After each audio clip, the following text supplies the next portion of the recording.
परमपिता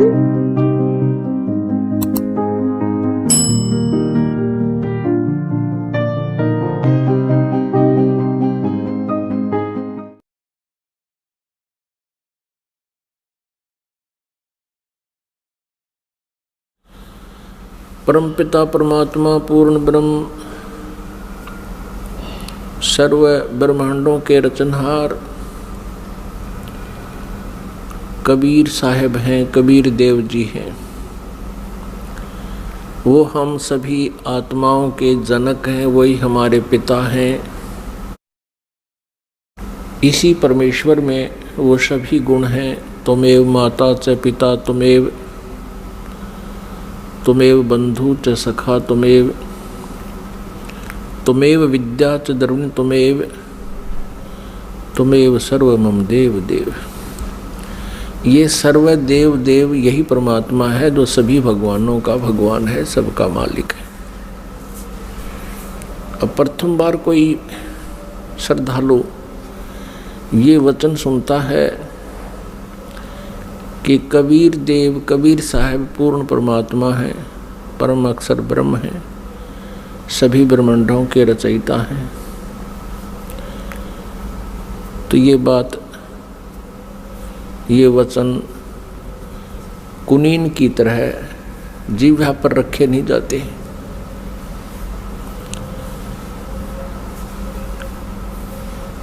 क्योंकि हमने जो ज्ञान सुना हुआ है वो लोक वेद सुन रखा है, वो दंत कथा सुन रखी है। हमने अपने सदग्रंथों का ज्ञान नहीं प्राप्त हुआ हमारे को, क्योंकि हमारे जो गुरुदेव थे हिंदू धर्म के, जो आचार्य थे, गुरु थे, मंडलेश्वर थे, ये तत्व ज्ञानहीन थे। ये सभी ऋषि महर्षि ये तत्व ज्ञानहीन थे। इनको कोई अध्यात्म ज्ञान नहीं था, जिस कारण से हमने परमात्मा की पहचान नहीं हुई और लोक वेद के आधार से जिस भी किसी देव को पूर्ण परमात्मा कहा गया उसको हमने सत्य मान लिया। क्योंकि जो आचार्य होते थे, हिंदू धर्म के गुरु होते थे, वो संस्कृत भाषा के ज्ञाता होते थे और हमारे सभी सदग्रंथ संस्कृत भाषा के अंदर ही लिपिबद्ध हैं। अब बाद में अनुवाद कर दिया गया हिंदी में या अन्य किसी भी लैंग्वेज में, वो बाद की बातें हैं। प्रारंभ में अभी तक ये, प्रारंभ से लेकर अभी कुछ समय पहले तक ये सभी संस्कृत में विद्यमान थे और संस्कृत वाले तो अब भी एज इट इज हैं। अनुवादकर्ताओं ने अपनी अपनी भाषाओं में उनको ट्रांसलेट कर दिया है। अब जिस कारण से जनता जो थी, श्रद्धालु थे, वो उन गुरुओं पर, आचार्यों पर, मंडलेश्वरों पर विश्वास करते रहे कि ये संस्कृत के ज्ञाता हैं, संस्कृत बहुत अच्छी धारावाहिक बोल लेते हैं और सभी सदग्रंथ भी हमारे संस्कृत भाषा में लिखे हैं। जिस कारण से उस गुरु जी के विषय में कोई भी हमारे अंदर जो शंका उत्पन्न नहीं हुई, अविश्वास नहीं हुआ कि ये गलत कह रहा है। क्योंकि टीचर जो होता है वो विद्यार्थियों को जो भी ज्ञान देता है विद्यार्थियों के लिए स्वीकार्य होता है। अध्यापक से कुछ भी बोल रहा है तो बच्चे उसमें ऑब्जेक्शन नहीं करते, शिरोधार्य करते हैं। एक अध्यापक ने एक कोई प्रश्न का उत्तर इतिहास का बच्चों को पढ़ाया और उस लड़के का पिता भी एजुकेटेड था, लेकिन वो सर्विस नहीं कर रहा था, अपना अन्य व्यवसाय करता था। तो उस लड़के के पिता ने, फादर ने देखा कि जो बच्चे ने प्रश्न का उत्तर लिखा हुआ है वो गलत लिखा है। उसने अपने पुत्र से कहा कि बेटा तुमने ये गलत लिख रखा है। तो लड़के ने उत्तर दिया, नहीं पिताजी, हमारे गुरुदेव ने बोला है ये सही है। तो पिताजी ने कहा, नहीं बेटा इसको ठीक कर लो। तो लड़का बोला, नहीं पिताजी बिल्कुल नहीं करूँगा, ये हमारे गुरुजी ने बोला है, हमारे गुरुजी ने कहा है, हमारे अध्यापक ने कहा है। तो पुण्यात्माओं, आज वही सतिथि आ चुकी है। ये जितने भी आचार्य गुरु थे ये भाषा संस्कृत तो अवश्य जानते थे, लेकिन आध्यात्मिक ज्ञान से ये अपरिचित थे, जिस कारण से ये आज तक भी हमें हमारे सद्ग्रंथों के गूढ़ रहस्यों को नहीं बता पाए। और आज वही तथ्य जो हमारे पवित्र सद्ग्रंथों में विद्यमान हैं, जन साधारण के रूबरू ये दास करवा रहा है, उनको सार्वजनिक कर रहा है इन सीडी के माध्यम से, प्रोजेक्टर के माध्यम से और पुस्तकें बना करके। अब उन गुरुओं को, उन आचार्यों को समस्या उत्पन्न हो रही है जो अभी तक लोक वेद सुना रहे थे, दंत कथा सुना रहे थे। वो क्या कहते थे, कोई तो कहता था कि Shri Vishnu ji is complete God,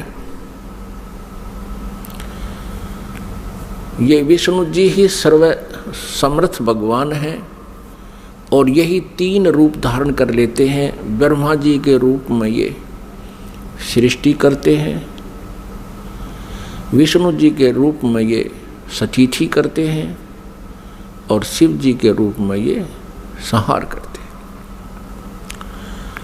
कोई कहता था कि भगवान शिव महेश हैं, महेश्वर हैं, देवों के भी देव हैं, यही सबके उत्पत्ति करता है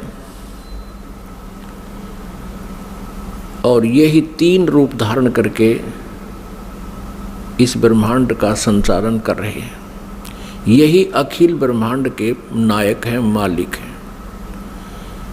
ब्रह्मा जी का रूप धारण करके ये सृष्टि करते हैं, विष्णु जी का रूप धारण करके ही ये सतिथि करते हैं और स्वयं शिव रूप में ये सबका संहार करते हैं। इनके कोई माता पिता नहीं है।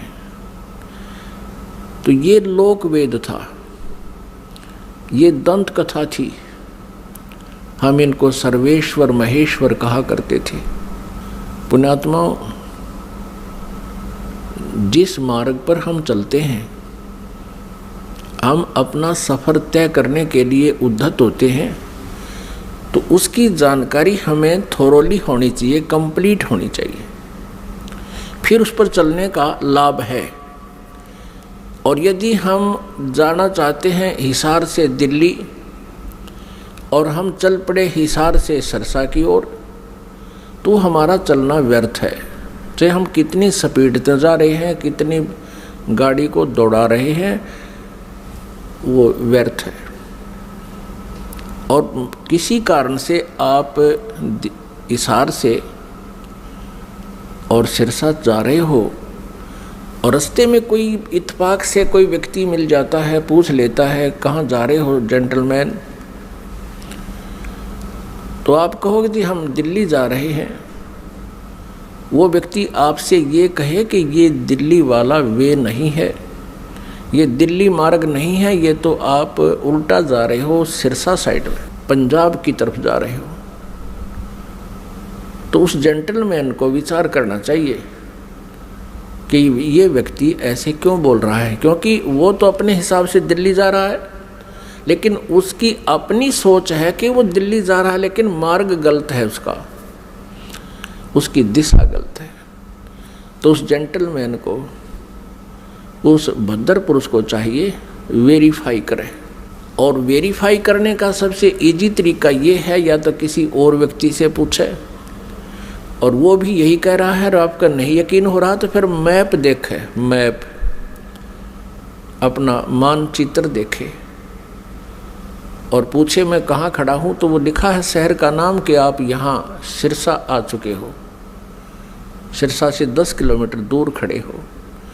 तो फिर मानचित्र भी यही बता रहा है और सामने वाला जो बद्दर पुरुष आपको बताना चाहता है कि आपकी दिशा गलत है, तो फिर क्या करना चाहिए? उस समझदार व्यक्ति होगा तो तुरंत मुड़ जाएगा। वो ये ना देखेगा मैंने इतना सफ़र तय कर लिया, अब मेरा क्या बनेगा इतने सफ़र का। वो तुरंत मुड़ जाएगा और उस भूल को सुधारेगा। ठीक इसी प्रकार जो भक्तात्मा गलत साधना कर रहे हैं वो कुमार्ग पर जा रहे हैं।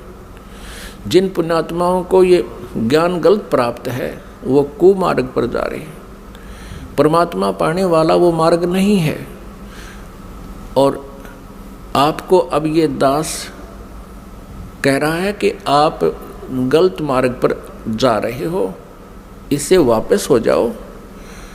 और आप चले गए हो 50-60 किलोमीटर दूर कुमार्ग पर, और वहाँ आपको पता चलता है कि आप गलत आ गए, तो आपकी समझदारी है कि तुरंत वापस हो जाना चाहिए।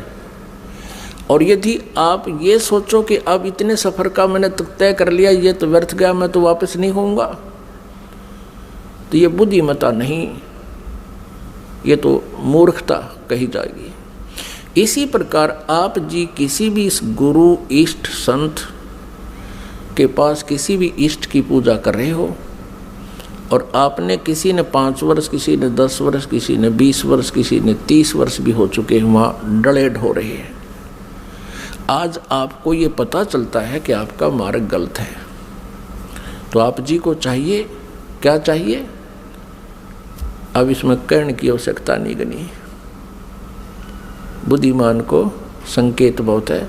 आपको चाहिए कि तुरंत उस मार्ग को त्याग कर, ये नहीं सोचना चाहिए कि 20 वर्ष की साधना का मेरा क्या होगा, 30 वर्ष की साधना मैंने इस पंथ में कर ली, मेरा क्या होगा। वो तो हो चुका है, तेरा जो होना था वो तो बर्बाद हो चुके हो तुम। आप जी को मार्ग पर इतनी सफ़र कर चुके हो 100 किलोमीटर, इससे वापस होना ही हितकारी है। आपका इसी में शुभ है, तुरंत वापस हो जाओ, त्याग दो उसको। अब परमात्मा कहते हैं भेड़ा देखा दरदरा उत्तर चले फड़क। पहले बेड़ा होता था, बेड़े चला करते थे, दरिया पार करने के लिए नौका भी नहीं होती थी, तो उसमें बेड़ा बनाया करते थे। बेड़ा, वो बेड़ा तो आपको याद नहीं होगा, लेकिन ये समझ ले नौका है। जिस नौका में आप बैठे हो उस नौका में पानी भर रहा है, उसमें उसका नीचे का बेड जो है वो डैमेज हो चुका है, और साथ में दूसरे वाला बिल्कुल जो है सही नौका साथ में आ जाता है, और आपको पता चल जाता है कि ये तो डूबोगे तुम इस नौका में जिसमें बैठे हो, पानी भर रहा है इसके अंदर। तो कहते हैं परमात्मा कहते हैं बेड़ा देखा जर्जरा और उत्तर चले फड़के। डूबे थे पर उबरे। कबीर परमेश्वर जी हमें बताना चाहते हैं कि जो बुद्धिमान होंगे वो ऐसा करेंगे। डूबे थे पर उबरे, गुरु के ज्ञान चमक,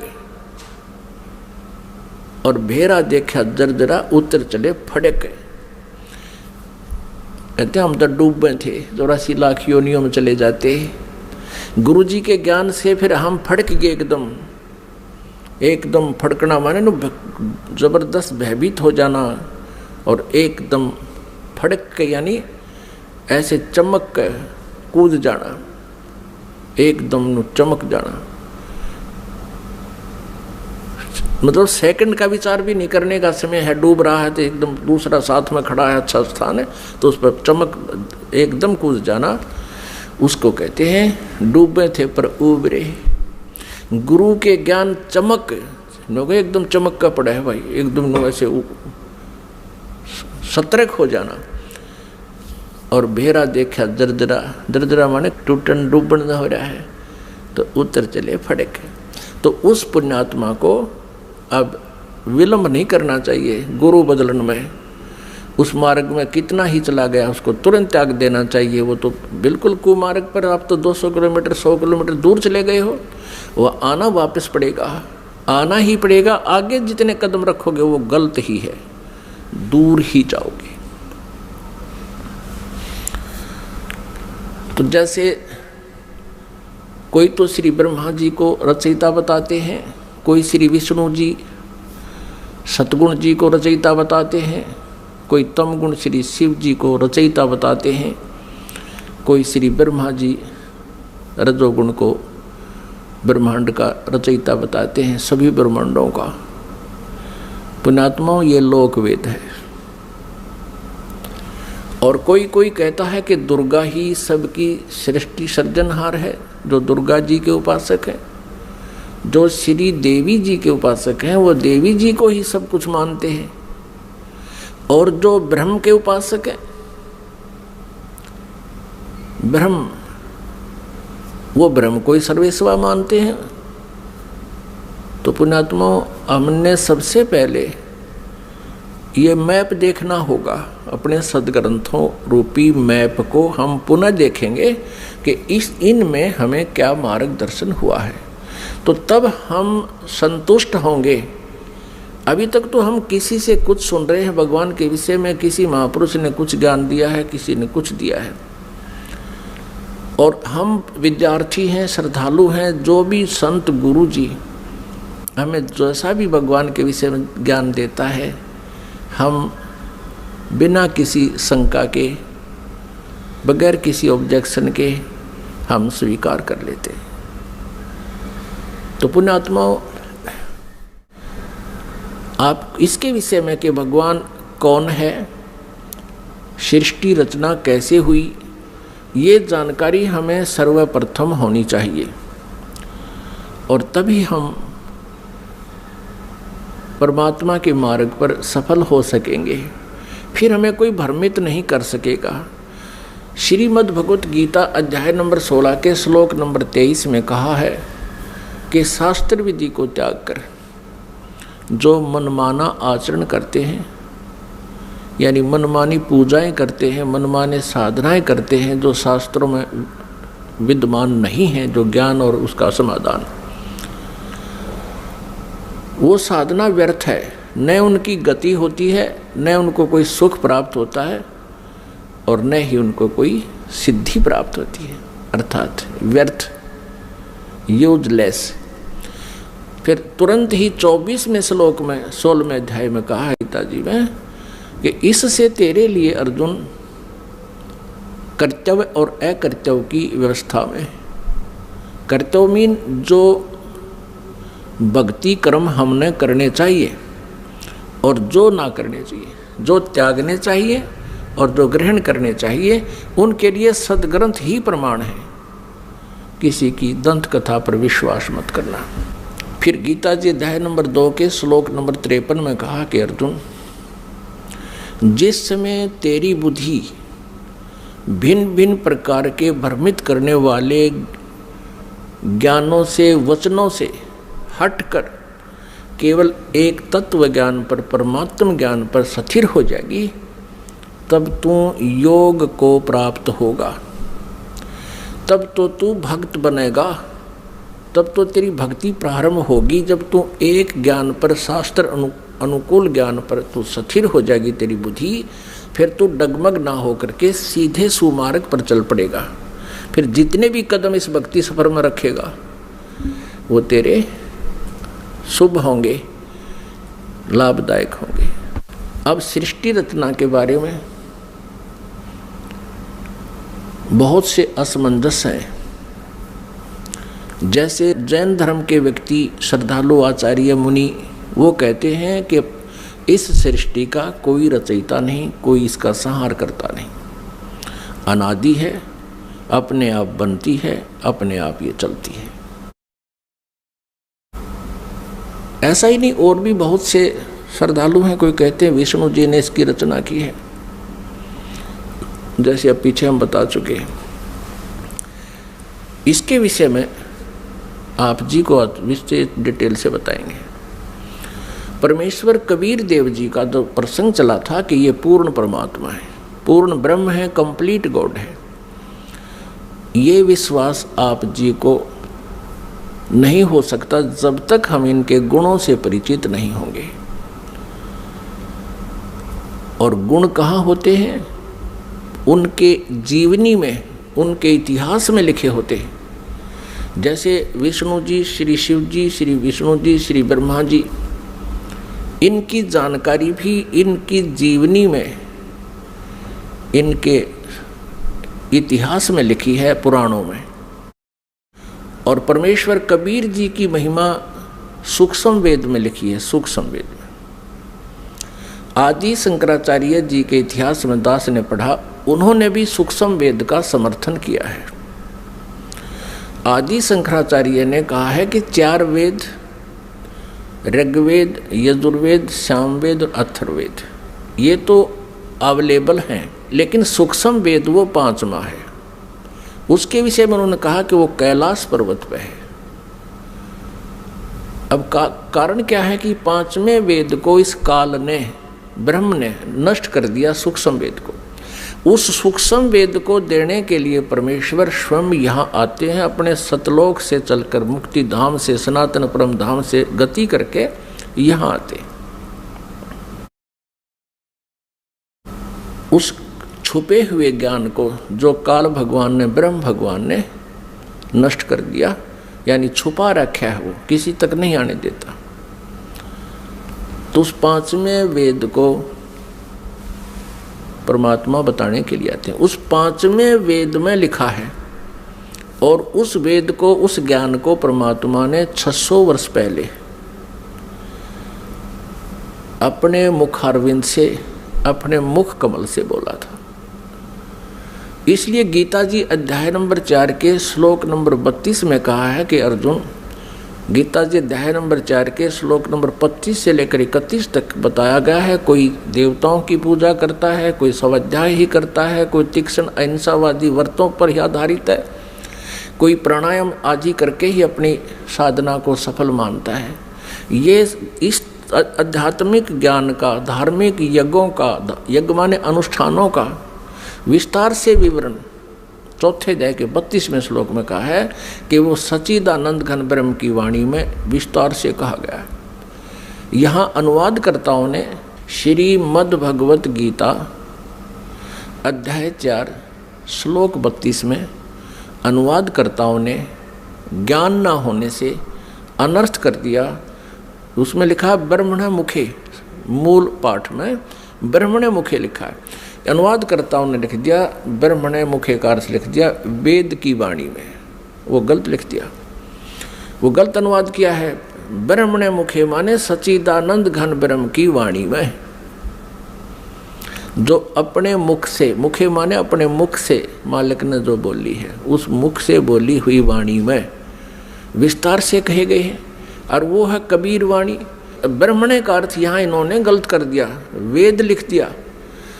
और गीता जी अध्याय नंबर 17 के श्लोक नंबर 23 में ओम तत्सत इति निर्देश है ब्रह्मण त्रिविद समर्थ है, वहाँ ब्रह्मण का अर्थ इन्होंने ठीक किया है, क्योंकि यहाँ विचलित नहीं हुए। ये सच्चिदानंद घन ब्रह्म लिखा है ब्रह्मण का अर्थ, तो यहाँ 4थे अध्याय के 32वें श्लोक में भी ब्रह्मण का अर्थ लिखना पड़ेगा, सच्चिदानंद घन ब्रह्म की वाणी में विस्तार से कहे गए। फिर 4थे अध्याय के 34वें श्लोक में कहा कि वो तत्व ज्ञान है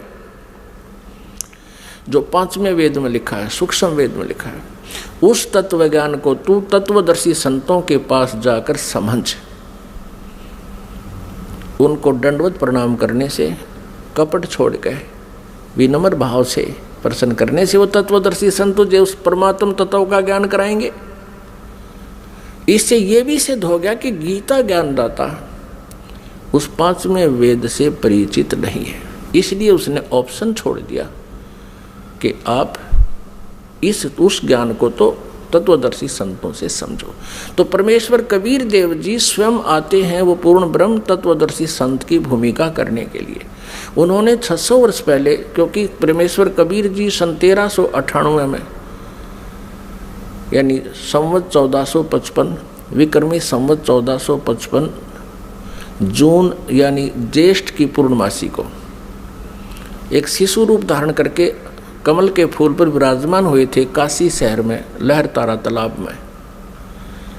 फिर लीला करते हुए बड़े हुए, उनको एक नीरुनिमा नाम के जुल्हा उठा ले गए थे। उसी व्यवसाय में मालिक रहने के कारण वो परमेश्वर जुल्हा धारणक कहाए। उन्होंने 600 वर्ष पहले अपने उस सूक्ष्म वेद में लिखा है, बताया है। उसको ये दास अब अपने शब्दों में परमात्मा के ज्ञान को आप तक पहुंचाना चाहेगा। परमेश्वर ने बताया है कि सबसे पहले केवल अकेले पूर्ण परमात्मा थे, कबीर देव थे। वो अनामय लोक में रहते थे, अनामय, और परमात्मा अकेले थे। उसके बाद परमेश्वर ने अन्य 3 लोकों की और रचना की। अकय लोक से नीचे वाला अनामय लोक कहो, चाहे अनामी लोक कहो, अकय लोक कहो। अकय लोक से नीचे अगम लोक है, उससे नेक्स्ट अलख लोक है, और फिर उससे जो तीसरा स्थान नीचे सत्यलोक है, जिसको सनातन परमधाम कहते हैं। और सत्यलोक में परमात्मा सत्य पुरुष नाम से विद्यमान है। एक ही परमेश्वर ने अपने अन्य 3 रूप और बनाए। तो इस प्रकार प्रत्येक लोक में परमात्मा अलग अलग नामों से, अलग अलग स्थिति से स्वयं ही विराजमान हुए। अब सतलोक के अंदर सृष्टि रचना प्रारंभ की। पुण्यात्माओं, जैसे केवल पृथ्वी लोक पर ही, इस पृथ्वी ग्रह पर ही सृष्टि जो है विद्यमान है, और अन्य ये जितने ग्रह हैं, मंगल ग्रह, बुध ग्रह, ये शनि ग्रह, ये सब खाली पड़े हैं। इसी प्रकार सतलोक के अंदर परमात्मा सत्य पुरुष कबीर देव जी, जिसको परम अक्षर ब्रह्म भी कहते हैं, उन्होंने वहाँ सतलोक में रचना शुरू की। एक वचन से 16 द्वीप बना दिए, 16 द्वीप, और फिर एक एक वचन से एक एक पुत्र की उत्पत्ति कर दी। उन 16 पुत्रों को प्रत्येक द्वीप में रहने का आदेश दे दिया, और अपने उन 16 पुत्रों में से एक पुत्र का नाम अचिंत है। अचिंत से कहा कुछ समय के उपरांत आगे सृष्टि रचना करो। परमात्मा ये दिखाना चाहते थे उन पुत्रों को कि समर्थ के बिना कोई भी प्रयत्न करता है वो सफल नहीं होता। कहते हैं ना, जिसका काम उसी को साजे और करे तो मूर्ख बाजे। अचिंत ने अपने वचन से एक व्यक्ति उत्पन्न किया, उसका नाम रखा अक्षर पुरुष। अब उस अचिंत ने अपने द्वारा उत्पन्न पुत्र को वचन से जो उत्पन्न किया था उसको ही अविनाशी पुरुष मान लिया, उसको अक्षर पुरुष नाम से संबोधित किया, और उसे कहा कि तू मेरा सहयोग करना सृष्टि रचने में। वहाँ परमात्मा ने प्रत्येक द्वीप में जब द्वीप रचना की, प्रत्येक द्वीप में मानसरोवर की भी रचना की। एक अलग से मानसरोवर भी, कॉमन मानसरोवर भी रचना की। तो वो अक्षर पुरुष मानसरोवर में जाके नहाने लगा, नहाते नहाते गहरा चला गया और वहाँ वो पानी में ही सो गया, निंद्रा आ गई। अपनात्मा सतलोक के अंदर श्वासों से शरीर नहीं है, बहुत समय तक वो बाहर नहीं आया। तब परमेश्वर कबीर देव जी ने उसी जल से जल लिया हाथ में, अपनी वचन शक्ति से उसको जादूगर की तरह एक अंडा बना दिया। उस अंडे में एक जीवात्मा प्रवेश करती, उस अंडे को छोड़ दिया उस मानसरोवर में। वो गड़गड़ गड़गड़ करता हुआ नीचे पहुंचा, तो वो अक्षर पुरुष की जो अधूरी निंद्रा भंग होगी, जिस कारण से वो कुछ कोपित हो गया, उस कोपित दृष्टि से उसने अंडे की तरफ देखा कि किसने मुझे डिस्टर्ब किया है। उस कोप से वो अंडा फट गया, अंडा 2 भाग हो गया, उसमें से ये ब्रह्म निकला। अब आगे चल के इसी इतिहास में, इसी लीला कहानी में, अमर कथा में, या सत्यनारायण कथा जो दास आपको सुना रहा है, अभी तक जो विष्णु जी को सत्यनारायण मानकर सत्यनारायण कथा कहा करते थे, वो सत्यनारायण कथा नहीं थी। अब ये है सत्यनारायण कथा। सत्यनारायण माने अविनाशी भगवान की कथा। तो उसमें से ये ब्रह्म निकला। आगे चल के आप 3 प्रभुओं से परिचित होंगे जो ब्रह्मा विष्णु महेश जी से भिन्न है।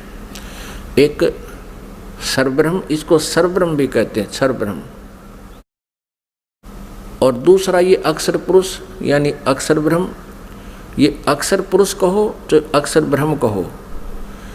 और अंडे से निकला ये सर्वब्रह्म, सर्वब्रह्मन नाशवान, क्योंकि अक्षर पुरुष को तो अचिंत ने नाम दे दिया कि तो अविनाशी व्यक्ति उत्पन्न कर दिया मैंने, अक्षर पुरुष। अब वो स्वामी जितना हो जाता है फिर वही पुरुष प्रभु, पुरुष माने प्रभु भी कहते हैं। तो अक्षर पुरुष कहो या अक्षर ब्रह्म कहो, एक ही के 2 पर्यायवाची नाम है।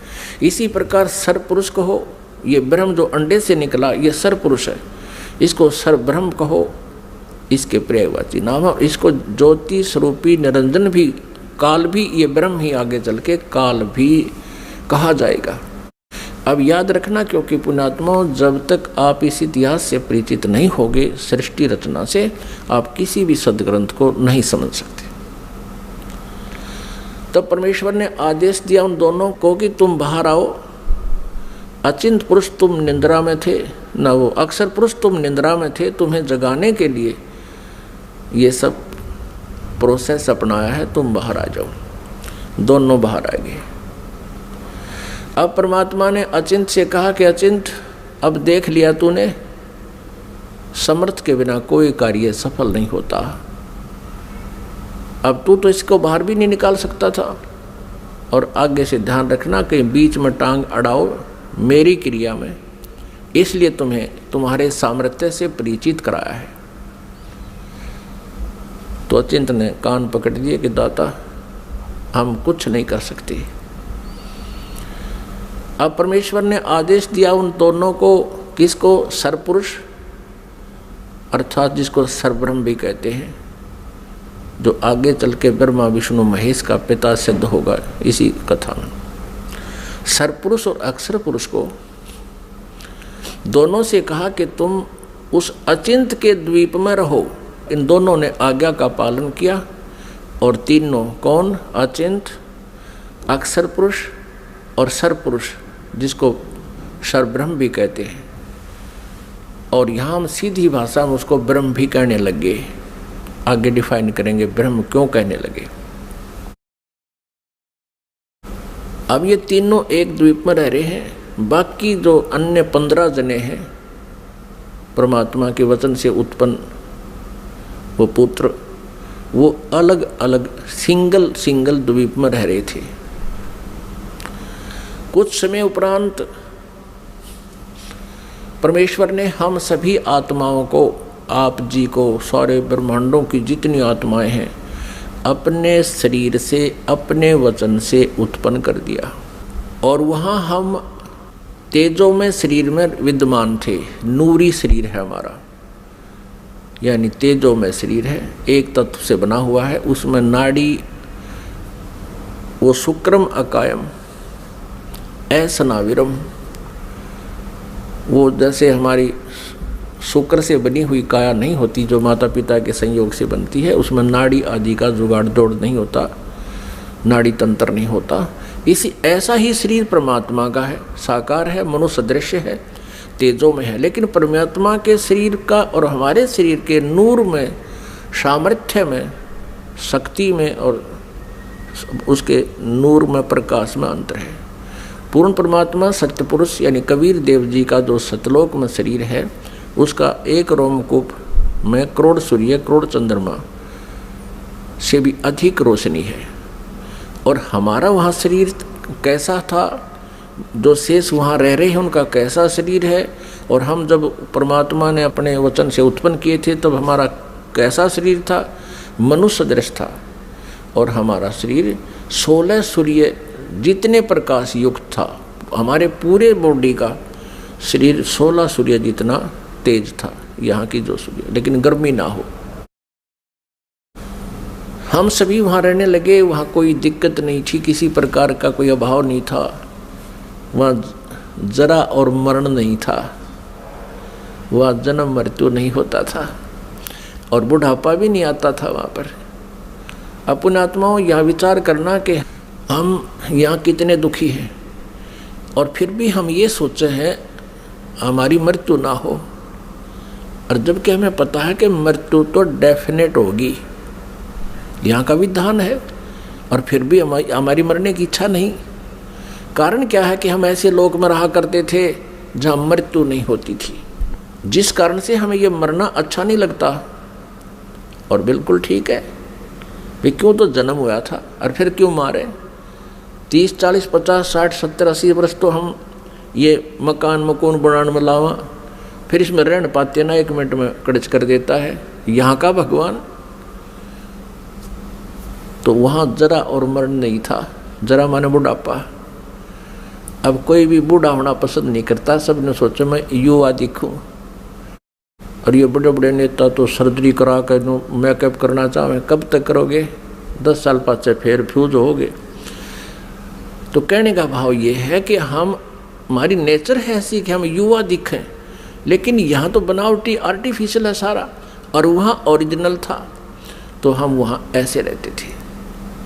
कुछ दिनों के उपरांत, यानी दिन नहीं है वहाँ पर, क्योंकि दिन हम वैसे बोल देते हैं, वहाँ दिन रात नहीं होती, तेजों में प्रकाश में वो लोक है, प्रकाश में सब आत्माएं हैं, प्रकाश में परमात्मा है, वहाँ सूर्य उदय और अस्त नहीं होता। तो वहाँ कुछ समय के उपरांत इस ज्योति निरंजन, जिसको सरपुरुष कहा है, जिसको सरब्रह्म कहते हैं, जो गीता जी में अपने आप को कहता मैं काल हूँ, वो ब्रह्म है जो श्री कृष्ण जी के शरीर में प्रवेश करके बोल रहा है। आगे इतिहास बताएंगे आपको, पूरा डिटेल देंगे। इसको धैर्यपूर्वक सुनना इस कथा को, क्योंकि ये पहली बार जो सुनता है उसको ऊट पटांग सी लगती है, लेकिन कुछ समय के बाद प्रमाण जब देखोगे आपको स्वीकार करना पड़ेगा, और होगी स्वीकार्य। कुछ समय उपरांत इस सरपुरुष में एक खरपतवार उत्पन्न हुआ, खुरापात उत्पन्न हुआ। इसने सोचा कि हम 3 जने तो एक द्वीप में, और हमारे अन्य भाई एक एक द्वीप में रह रहे हैं, तो वहाँ ये विधान का पता चला कि तब से राज्य प्राप्त होता है। उसने खड़ा होकर के एक पैर पर तप किया, और 70 युग, यहाँ के 70 युग तक तप किया। तब पूर्ण परमात्मा ने, सत्य पुरुष ने, कबीर देव जी ने पूछा कि पुत्र तू किस लिए ये तप कर रहा है, क्या इच्छा है तेरी। तब इसने कहा कि भगवान ये द्वीप मेरे लिए छोटा है, थोड़ा है, हम 3 एक द्वीप में रह रहे हैं, अन्य भाई मेरे अलग द्वीपों में एक एक रह रहे हैं, मुझे अलग स्थान चाहिए। परमात्मा ने कहा ठीक है भाई, तुझे 21 ब्रह्मांड दे दिए।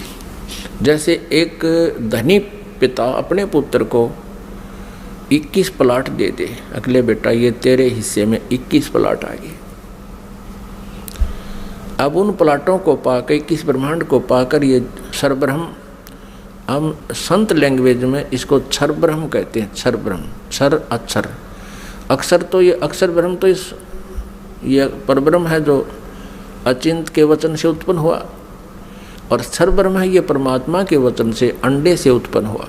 ये क्षर ब्रह्म जो है 21 ब्रह्मांडों में, कभी उसमें जा कभी उसमें सैर सपट्टे करे, देख रहा है इनको। फिर मन में इसने सोचा कि इनमें कुछ कंस्ट्रक्शन होनी चाहिए। इस उद्देश्य से इसने फिर सत्ययुग तब फिर किया। तब परमेश्वर ने पूछा भी अब क्या चाहता है, प्लाट तेरे को दे दिए, 21 ब्रह्मांड दे दिए। तब इसने कहा प्रभु कुछ कंस्ट्रक्शन का यानी कोई रचना सामग्री दो मुझे, ताकि मैं कुछ उसमें रचना बना करूं। यानी अब जैसे प्लाट दे दिए, उसके पास तो फिर भी कुछ को नहीं, पिता से मांगता है कुछ पैसे दो या ईंट सीमेंट मटेरियल अवेलेबल कराओ। तो परमेश्वर कबीर देव जी ने इस सर पुरुष को, क्षर ब्रह्म को 5 तत्व और 3 गुण दे दिए। अगले बेटा बना खिलौने रखे दिन से, इनको पाकर ही बड़ा प्रसन्न हुआ। फिर इसने सोचा कि मैं इसमें कंस्ट्रक्शन भी कर लूँगा, तो फिर अकेला कैसे दिल लगेगा मेरा।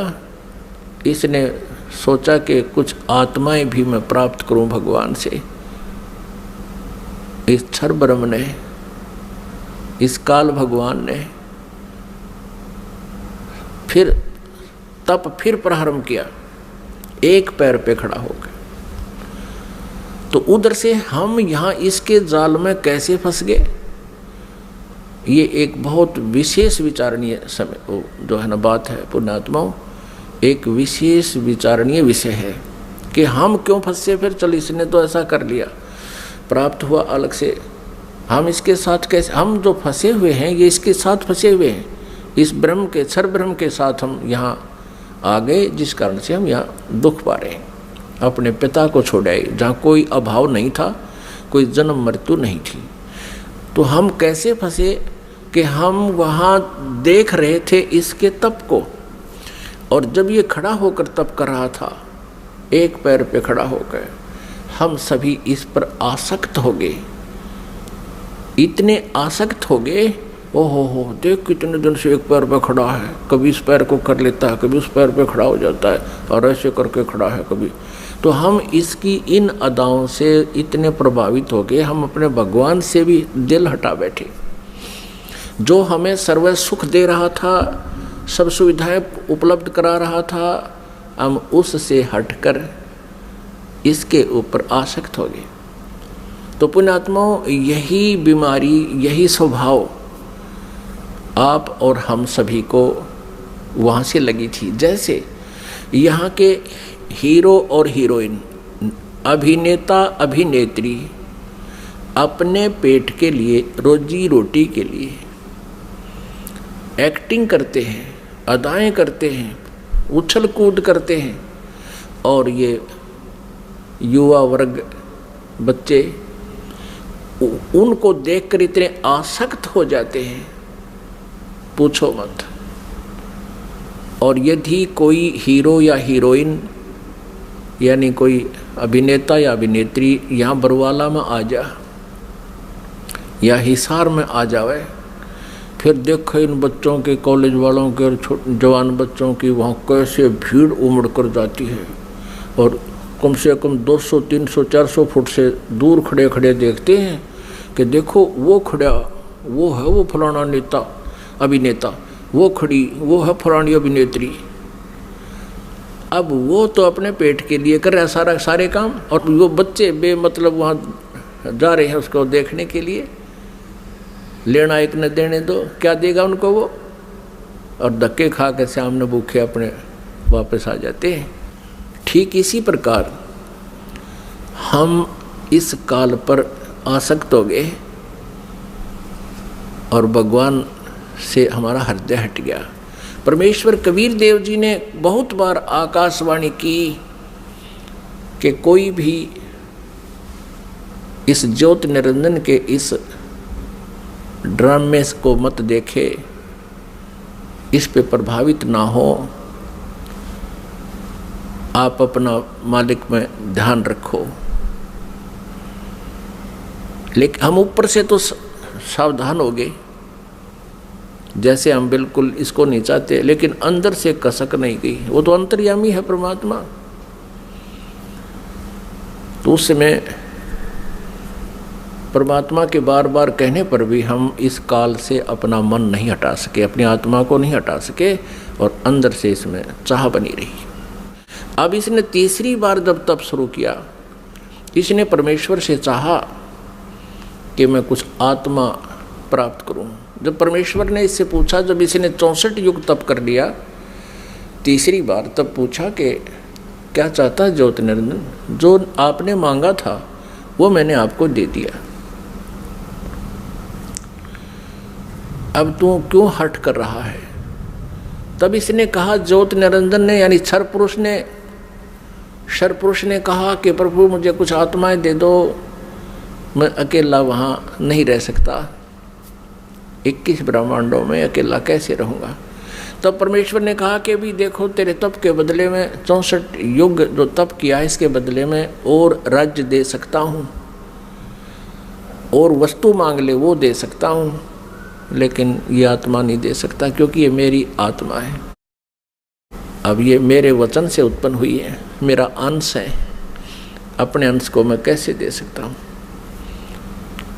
लेकिन परमात्मा ने एक ऑप्शन रख दिया कि इसमें एक ऑप्शन है कि यदि वो स्वयं स्वेच्छा से कोई जाना चाहता तेरे साथ तो जा सकते, लेकिन मैं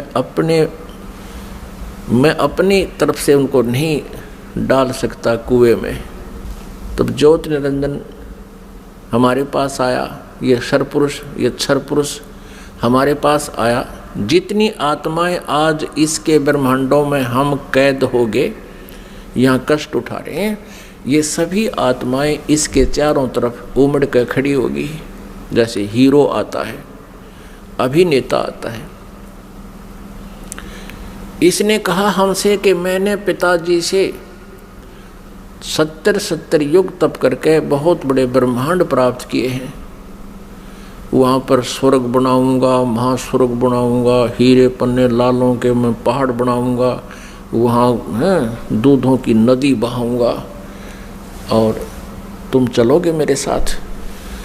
अब हम तो पहले ही उसको चाह रहे थे, चाहे वो कुछ भी ना बनाता, उसको चाह रहे थे, उसके ऊपर आसक्त हो चुके थे। तो सभी ने कहा कि हम तैयार हैं आपके साथ चलने को, लेकिन यदि पिताजी आज्ञा दे देंगे तो हम जा सकेंगे। इस क्षर पुरुष ने परमेश्वर कबीर देव जी से, पूर्ण ब्रह्म से, परम अक्षर ब्रह्म से प्रार्थना की। आकर के वापस प्रभु के पास जाकर के करबद्ध खड़ा होकर के कहा कि परमेश्वर, कुछ आत्माएं मेरे साथ जाने को सहमत है। परमात्मा ने कहा, परमेश्वर कबीर देव जी ने कहा कि मेरे सामने हाँ भरवा दे, तब मैं मानूं, तब भेज दूंगा। अब परमेश्वर आए, कबीर देव जी हमारे पास, साथ में ज्योति निरंजन भी आया। परमेश्वर कबीर देव जी ने, परम अक्षर ब्रह्म ने पूछा कि आत्माओं जो ज्योति निरंजन के साथ यानी क्षर पुरुष के साथ जाना चाहते हैं, वो हाथ खड़ा करके स्वीकृति दें। अब अपने पिता के सामने हिम्मत नहीं पड़ी किसी भी आत्मा की इतना ढीठपना करें, सबने नीची गर्दन कर दी।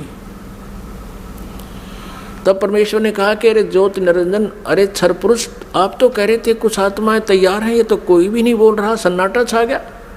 तब एक आत्मा सबसे पहले खड़ा हुआ। उसने सोचा कहीं आम रह जावा यहीं पर। उसने खड़ा होकर कहा कि पिताजी, हाँ, उसने हाथ खड़ा किया कि पिताजी मैं जाना चाहता हूँ। फिर तो हम जैसे सारे सोचा करते हम पीछे रह जाएं, हमने भी सब न कर दिया, ऐसे सब ने हाथ खड़े कर दिए। जितने भी खरबों अनगिन यहाँ पर आए हुए हैं, अकाउंटिंग नहीं कर सकते, इतने जीव आगे इसके अलावा से। परमात्मा के पास तो सब अकाउंटिंग है, सब उनकी डिटेल है, लेकिन हम नहीं कर सकते जीव संज्ञा। जितने भी 21 ब्रह्मांड में प्राणी हैं, ये सब सतलोक से आए हैं, चाहे चींटी है, चाहे हाथी है, रंक है या राजा है, किसी भी पशु पक्षी की योनि वो जीव जंतु की भोग रहा है। तब परमेश्वर ने कहा भी ठीक है ज्योति निरंजन, जिन जिन ने तेरे साथ आने का हृदय से चाह की है, सब इच्छा से तेरे साथ जाना चाहते हैं, उनके सब के नंबर नोट मैंने कर लिए, वो मेरे पास है। आप जाओ अपने ब्रह्मांडों में, क्योंकि ये ब्रह्मांड पहले वहीं थे सतलोक के एक लास्ट कोने में, बिल्कुल एकांत स्थान पर। सतलोक में, और हम रह रहे थे उस मेन सतलोक में। जैसे एक तो बाहरी विलेज हों दिल्ली क्षेत्र के, दिल्ली राज्य के, एक शहरों का स्थान, बीच में मध्य स्थान हो, हम वहाँ रह रहे थे। और इस काल के थे बाहरी दिल्ली, समझ लो वहाँ 21 ब्रह्मांड थे। ये निरंजन चला गया वहाँ पर अपने ब्रह्मांडों में, ये क्षर पुरुष, इसको ज्योत निरंजन भी कहते हैं, इस काल, इसको काल भी कहते हैं। आगे चल के ये इसके कई नाम रखे जाएंगे इसी कहानी में। तो उधर से परमात्मा ने क्या किया, जिस आत्मा ने सर्वप्रथम हाथ खड़ा कराया था, स्वीकृति दी थी क्षर पुरुष के साथ जाने की, परमेश्वर ने उसका एक युवा स्त्री रूप बना दिया, लेकिन उसको प्रजनन इंद्रिय नहीं लगाई। और सभी आत्माएं जो उसके साथ आना चाहती थी, स्वेच्छा से स्वीकृति दी थी, उन सबको बीज रूप बनाया अपने वचन से, और दुर्गा के अंदर प्रवेश कर दिया। जैसे आजकल तो इस मार्ग को समझना बहुत आसान है। ये डॉक्टर लोग क्या करते हैं, जैसे बताते हैं कि एक ग्राम ब्लड में बिरानी कितने 80 लाख, बिरानी 50 लाख जीवाणु तो एक टाइप के होते हैं, अन्य और टाइप के, और उस ब्लड को दूसरे में डाल दिया जाता है, या तो वो और बढ़ जाते हैं, दूसरे में डाले जा सकते हैं ऐसे जीवाणु भी। तो ऐसे ये व्यवस्था समझो, परमात्मा ने इस लड़की जो युवा बनाई थी उसका नाम रख दिया प्रकृति देवी। उसको माया भी बोलते हैं, आदि माया। प्रकृति देवी कहो, आदि माया कहो। आगे चल के यही अष्टंगी कहलाई और यही दुर्गा कहलाई। अब इसको श्री दुर्गा कहें। श्री दुर्गा जी के शरीर में प्रवेश कर दिया सभी आत्माओं को, और कहा बेटी मैंने तेरे को आशीर्वाद दे दिया है। परमेश्वर ने कहा कि बेटी मैंने तेरे को आशीर्वाद दे दिया है, और सभी आत्माएं तेरे अंदर प्रवेश कर दी हैं, और आप वहाँ जाइए ज्योत निरंजन के पास, और जितने भी वो जीव कहे अपने वचन से उत्पन्न कर दिए, नर और मादा ये कहकर, उतने ही वो सामने प्रकट हो जाएंगे। और परमेश्वर ने अपने पुत्र सहज दास को, जो उन 16 पुत्रों में से जो सर्वप्रथम उत्पन्न किए थे उनमें से एक था, सहजदास से कहा कि पुत्र अपनी बहन को साथ ले जाओ और इस ज्योत निरंजन के पास छोड़ आओ, क्षर पुरुष के पास छोड़ आओ। इसको क्षर पुरुष भी कहते हैं, ज्योत निरंजन भी कहते हैं। यही आगे चल के गीता में जो कहता मैं काल हूँ, ये वो काल है, वहाँ छोड़ आओ। क्षर पुरुष को बता देना कि परमात्मा ने, यानी मेरी तरफ से कह देना कि इसके शरीर में सभी आत्माओं को प्रवेश कर दिया है, और इसको वचन दे दिया है, आशीर्वाद दे दिया है, इसको शक्ति दे दी है, इसको वरदान दे दिया है कि जितने जीव तू चाहेगा, नर और मादा, ये लड़की प्रकृति देवी ये उत्पन्न कर देगी। सहजदास पिताजी के आदेश को शिरोधार्य करके अपनी बहन श्री दुर्गा को साथ लेकर ज्योत निरंजन के पास आ गया, यानी क्षर पुरुष के द्वीप में चला गया उस लोक 21 ब्रह्मांडों में। उससे कहा कि ये बहन है, और इस बहन के शरीर में परमात्मा ने सभी आत्माओं को प्रवेश कर दिया है। अब सहजदास ने क्षर पुरुष से कहा कि पिताजी ने ये बहन भेजी है दुर्गा, इस श्री देवी के शरीर में वो सभी आत्माएं प्रवेश कर दी हैं, और इसको परमेश्वर कबीर देव जी ने वरदान दे दिया है कि जितने जीव तू चाहेगा ये वचन से उत्पन्न कर देगी। ऐसा कहकर के वो सहजदास उस लड़की को वहाँ छोड़कर वापस आ गया। अब सहजदास के आ जाने के उपरांत वहाँ पर प्रकृति देवी और ये ज्योत निरंजन अर्थात क्षर पुरुष ये दोनों रह गए। अब लड़की युवा होने के कारण उसका रूप रंग निखरा हुआ था। अब ज्योत निरंजन यानी क्षर पुरुष के मन में दोष उत्पन्न हो गया। अकेली युवा लड़की को देखकर उसने उस लड़की के साथ, दुर्गा के साथ, श्री देवी के साथ दुर्व्यवहार करना चाहा। तो प्रकृति देवी ने बार बार कहा कि ज्योत निरंजन तू ऐसा कर्म ना कर, मैं आपकी बहन हूँ, आप मेरे बड़े भाई हो।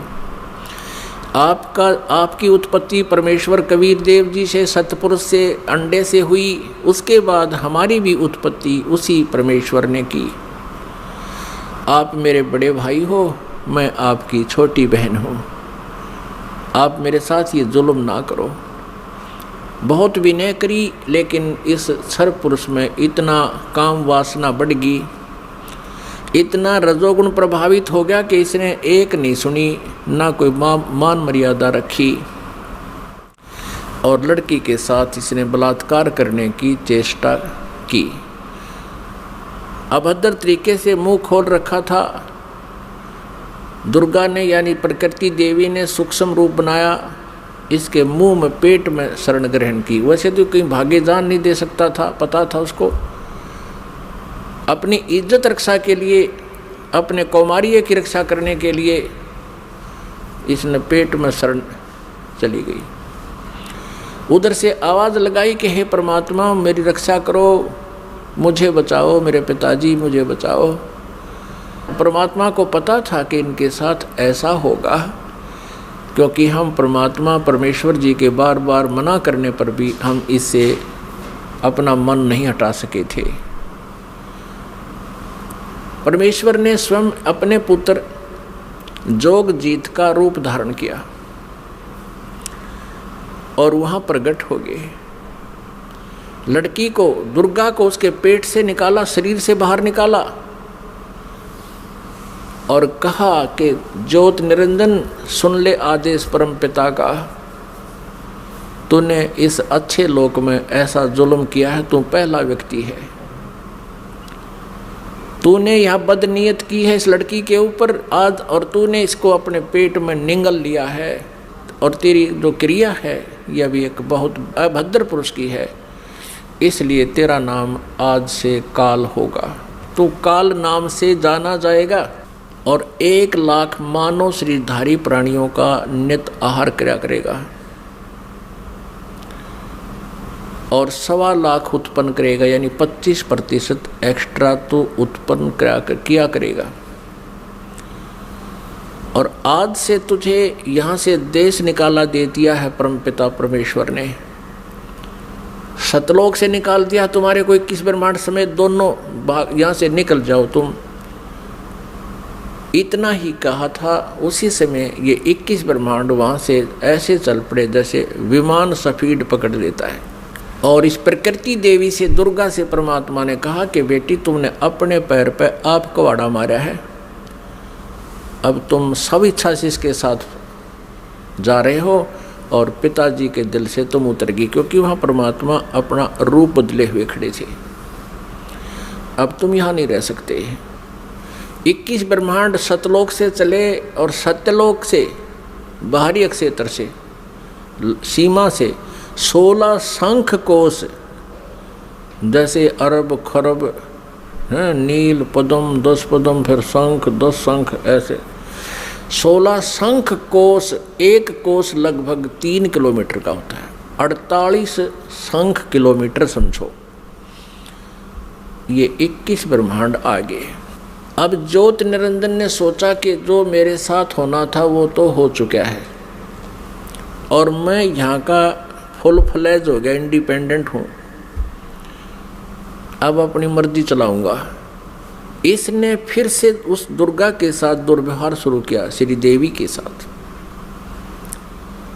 श्री देवी ने, दुर्गा ने फिर कहा कि ज्योत निरंजन यानी क्षर पुरुष, तू आँख खोल ले, देखो परमात्मा ने मुझे शक्ति दी है, वर्ड पावर दी है, शब्द शक्ति दी है। मैं वचन से जितने जीव तू कहेगा मैं उत्पन्न कर दूंगी तेरे यहाँ संसार के लिए। तू ये मैथुन सृष्टि प्रारंभ मत कर। लेकिन ये नहीं माना।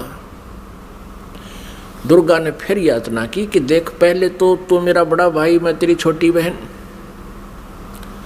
और दूसरे मैं तेरे पेट से निकलकर तेरे शरीर से बाहर आई हूँ, मैं तेरी पुत्री होगी। तू किसी नाते की तो लाज रख ले। लेकिन इस ज्योत निरंजन क्षर पुरुष ने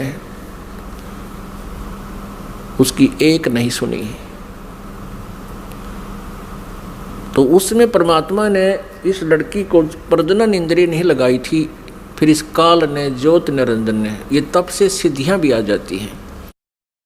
अपनी सिद्धि शक्ति से प्रजनन इंद्रिय बनाई, दुर्गा से बाई फोर्स विवाह किया और फिर इन 3 पुत्रों की उत्पत्ति हुई। रजगुण युक्त ब्रह्मा जी, सतगुण युक्त विष्णु जी, तमगुण युक्त शिव जी। इन तीनों को एक एक गुण युक्त कर दिया। एक एक गुण युक्त कैसे किया? इस काल ने एक ब्रह्मांड के ऊपर टॉप मोस्ट प्लेस पर, शिखर में एक गुप्त स्थान बना रखा है। उस गुप्त स्थान में दुर्गा और इस काल के अतिरिक्त कोई नहीं जा सकता। तो वहां इसने 3 स्थान बना रखे हैं। उस गुप्त स्थान पर, गुप्त क्षेत्र में 3 स्थान बना रखे हैं। एक रजोगुण प्रधान क्षेत्र, एक सतोगुण प्रधान क्षेत्र, एक तमोगुण प्रधान क्षेत्र।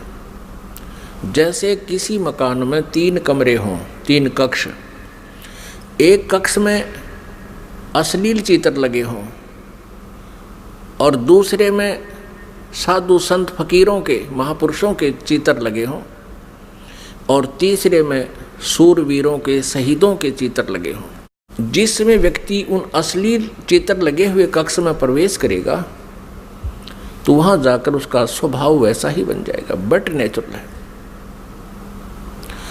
और फिर वो जाएगा उस जहाँ साधु संत फकीरों के चित्र लगे हैं, उसमें जाता है तो उसका एकदम विचार भाव बहुत ही विनम्र हो जाता है और भाव बदल जाते हैं। ऐसे ही जब वो जिस कक्ष में सूरवीरों के, शहीदों के चित्र लगे हैं तो वहाँ जाते ही उसका अपने आप मनोबल उसी प्रकार का हो जाता है, स्वभाव बन जाता है। तो ठीक इसी प्रकार इन तीनों पुत्रों को, रजगुण युक्त ब्रह्मा जी को जो कैसे बनाया कि दुर्गा को अपनी पत्नी रूप में, इस श्री देवी को पत्नी रूप में रखा। जब ये रजोगुण प्रधान क्षेत्र में निवास करने लगे तो उस समय इस क्षर पुरुष ने, ज्योति निरंजन ने अपने 5 मुख बना लिए और वहाँ रहने लगे। इन दोनों के संयोग से जो पुत्र उत्पन्न हुआ वो पंचमुखी हो गया। और जब तक वो रजोगुण प्रधान क्षेत्र में रहे, इन दोनों का मनोभाव ऐसा ही बना रहा, जिस कारण से वो सभी गुण ब्रह्मा जी में प्रवेश कर गए। और फिर बचपन से ही ब्रह्मा जी को इन्होंने कोमा में कर दिया, परवरिश जारी रखी। जैसे देखा है, एक बता रहा था जी 10 वर्ष से एक लड़का कोमा में है, एक व्यक्ति का कोमा में, एक पाइप के द्वारा उसमें आहार पेट में भेज देते हैं। तो ऐसे रखते हैं, ये कोमा में रखते हैं, युवा होने पर इनको सचेत कर देते हैं। अब दूसरे क्षेत्र जो सतोगुण प्रधान क्षेत्र है उसमें ये काल विष्णु रूप बना लेता है, ये क्षर पुरुष, और अपनी पत्नी दुर्गा को वहाँ रखता है महालक्ष्मी रूप बना के। इन दोनों के संयोग से सतोगुण प्रधान क्षेत्र में जो पुत्र उत्पन्न होता है वो वैसा ही सतोगुण युक्त हो जाता है। और फिर विष्णु जी को भी ऐसे ही ये कोमा में रखते हैं, युवा होने पर इसको भी सचेत कर देते हैं। फिर ये तीसरे तमोगुण प्रधान क्षेत्र में चले जाते हैं। कौन? ये क्षर पुरुष और दुर्गा। अब श्री देवी का वहाँ रूप पार्वती जैसा बना लेते हैं और स्वयं ये शिव रूप बना लेता। जैसे शिव जी का आप रूप देखते हो ऐसा ही तो शिव रूप बना लेता है। और उस तमोगुण प्रधान क्षेत्र में रहते हैं वहाँ इनके संयोग से जो पुत्र उत्पन्न होता है वो ऑटोमेटिकली तमगुण युक्त हो जाता है। और जब वो पुत्र बड़ा होता है उससे पहले उसको कोमा में रखते हैं, उसी तरह युवा होने पर उनको सचेत कर देते हैं। जब ये युवा हो जाते हैं तीनों को इकट्ठा कर देते हैं। इकट्ठा करके फिर ये काल क्या कहता है, जब ये तीनों पुत्र युवा हो गए और कार्य करने योग्य हो गए, सृष्टि की स्थिति ये संभालने योग्य हो गए, तब इस काल ने क्षर ब्रह्म ने क्षर पुरुष ने कहा अपनी पत्नी दुर्गा से कि आज के बाद मैं किसी के समक्ष अपने ओरिजिनल वास्तविक रूप में नहीं आऊँगा, ये मेरी प्रतिज्ञा है। और आप जाओ नीचे इन लोकों में 21 ब्रह्मांडों में और संभालो सारी सृष्टि को। अब दुर्गा ने कहा कि ज्योति निरंजन मैं तेरे बस पड़ गई हूँ, अपने पैर पे मैंने आपको कुल्हाड़ा मार रखा है, कुल्हाड़ी मार ली, अब तू जैसे नाच नचाएगा मुझे नाचना पड़ेगा। एक बात बता, मैं स्त्री अकेली कैसे इतने लंबे चौड़े ब्रह्मांड को चलाऊंगी, आप मेरे साथ रहोगे तो मुझे सहयोग मिलेगा। तब उसने कहा कि मैं गुप्त रहूँगा, कभी किसी के समक्ष नहीं आऊँगा, अपनी योग माया से छुपा रहूँगा, लेकिन मैं तेरा सहयोग पल पल पर देता रहूँगा। तू तो केवल निमित्त मात्र होगी, जो भी कुछ करूँगा मैं अपना आप करूँगा, मेरे कर्म अलौकिक होंगे। इतना कहकर दुर्गा को इन तीनों पुत्रों के पास भेज दिया। दुर्गा ने इन तीनों को सचेत किया, एक स्थान पर इकट्ठा कर दिया प्रेरणा कर करके। तब इनसे कहा कि तुम तीनों कार्य करो अपना अपना, ब्रह्मा सृष्टि उत्पत्ति और विष्णु सतिथि और शिव संहार करो। तब इन्होंने कहा कि माता कहीं स्थान तो है ही नहीं, सब जल ही जल है, हम कहाँ रहेंगे। इनको वहाँ समुद्र के अंदर अक्षीर समुद्र में रखा हुआ था। तब दुर्गा ने कहा कि तुम चलो तीनों विमान में बैठो। इनको बहुत कुछ दिखाया, ऊपर के लोक लाख दिखाए सारे। फिर इन तीनों को की 3 राजधानियां बना रखी हैं, एक शिवपुरी, एक विष्णुपुरी और एक ब्रह्मापुरी। शिवलोक कहो से शिवपुरी कहो, ब्रह्मापुरी को से ब्रह्मालोक कहो, और विष्णुपुरी को से विष्णुलोक कहो। इनको तीनों को एक एक लोक में भेज दिया, अपनी न्यारी स्थान दे दिए। फिर इनसे कहा कि तीनों से कहा कि जाओ तुम सागर मंथन करो। आदेश दुर्गा को देता है ये ब्रह्म सरपुरुष क्षर ब्रह्म, और दुर्गा इन बच्चों से कह देती है कि जाओ तुम सागर मंथन करो। आगे से काल ने सब व्यवस्था कर रखी थी। प्रथम बार जो सागर मंथन हुआ, इस काल ने क्या किया कि अपने श्वासों से 4 वेद छुपा दिए उसमें समुद्र में। सागर मंथन करने से वो 4 वेद बाहर आए, लिपिबद्ध हुए वे। जैसे दूध का प्रारूप कुछ होता है, उसमें जामन लगा देते हैं, दही बनती है, दही को रिड़कते हैं तो मक्खन का कुछ और ही प्रारूप होता, फिर दोबारा लस्सी में नहीं मिल सकता। तो इस प्रकार वो 4 वेद अपने आप बहुत सुंदर कमल के फूलों पर रखे हुए आए। ब्रह्मा ने 4 उठा लिए। अब वो वेद लेकर आए तो दुर्गा ने आकाशवाणी काल ने बता दिया था कि ब्रह्मा को कहो ये वेद पढ़े, और मैं उसको अंदर से प्रेरणा कर करके कुछ अर्थ बताऊंगा। तो ब्रह्मा ने उससे पहले, ब्रह्मा और विष्णु और शिव वेद पढ़ने से पहले तीनों दुर्गा से पूछा करते थे कि माता हमारा पिता कौन है। दुर्गा को काल ने मना कर दिया था कि तुम मेरा भेद नहीं बताओगी। उसी समय ये कह दिया था कि तुम मेरे बारे में किसी को नहीं बताएगी, नहीं तो तेरी खैर नहीं है। अब उस काल के डर से, ज्योति निरंजन क्षर पुरुष के डर से दुर्गा ने सब भेद गुप्त रखा। अपने पुत्रों को बताया, बेटा तुम्हारा कोई पिता नहीं, मैं ही तुम्हारी माता हूँ, मैं ही तुम्हारा पिता हूँ, मैं ही सारी सृष्टि की रचनहार हूँ। तो बच्चों ने मान लिया जैसे माँ बताती है। जब ब्रह्मा जी ने वेदों को पढ़ा, उसमें देखा कि सृष्टि रचनहार तो कोई और है। वो परम अक्षर ब्रह्म है। ब्रह्मा ने पूछा माता ये वेद कैसे मिले हमारे को? दुर्गा ने कहा ये भगवान ने दिए हैं भाई, ये गॉड गिवन है। अच्छा, तो फिर ब्रह्मा ने कहा माता वेदों में लिखा है कि परमात्मा साकार है, मनुष्य सदृश है, सह शरीर है, और आप कह रही हो कि तुम्हारा कोई पिता नहीं। वेदों में लिखा है कि वो उसी ने सब कुछ, सबकी रचना की है, सबका रचनहार है, कुल का मालिक है। तो अब वेद झूठे नहीं हो सकते क्योंकि गॉड गिवन बता रही आप। अब दुर्गा फंस गई, अपना आत्मा कितनी झूठ बोल ले, सच्चाई ऊपर आए बिना रहा नहीं करती। कहते हैं चोर चुरावे तुमड़ी गाड्डे पानी में, वह गाड्डे वह ऊपर आवे, में सच्चाई छनी नहीं। फिर दुर्गा ने कहा बेटा बात सुनो, वो निराकार है, वो किसी को दिखाई नहीं देगा, और क्यों व्यर्थ प्रयत्न करते हो, वो निराकार है। अब ब्रह्मा ने कहा माता अब आपकी बातों पर मुझे अविश्वास हो गया। पहले तो मैं आपकी प्रत्येक बात को सिरोधार्य करता था, सत्य मानता था, लेकिन आज आपकी बात में फर्क पड़ गया। अब मैं नहीं मानूंगा आपसे, मुझे परमात्मा चाहिए, क्योंकि ये आत्मा जब से उस परमेश्वर से बिछड़ी है तभी से उसका अभाव महसूस कर रही है, और उसी समय से खोज में लग गई। यहाँ हम आगे जहाँ हम उसको जिस विधि से खोजना चाहते हैं वो मिल नहीं सकता, क्योंकि चारों वेदों में केवल ब्रह्म तक के पाने की, इस क्षर पुरुष तक के पाने की विधि लिखी है। उस परम अक्षर ब्रह्म के पाने की विधि इसमें ऑप्शन छोड़ रखा है। यजुर्वेद अध्याय नंबर 40 के मंत्र नंबर 10 से लेकर 13 में स्पष्ट किया है। जो वेद ज्ञानदाता ब्रह्म कह रहा है कि उस परमेश्वर के बारे में कोई तत्वदर्शी संत बताओगे, उनसे पूछो। ये वेद भी यही कहते हैं। वेदों का सारांश गीता जी है। गीता जी अध्याय नंबर 4 के श्लोक नंबर 34 में भी यही कहा है। ये गीता ज्ञानदाता ये क्षर पुरुष है, श्री कृष्ण में प्रवेश करके बोलता है। वो भी यही कहता है कि उस परमात्म तत्व की जानकारी की तत्वदर्शी संतों से जाकर समझो, वो बताएंगे।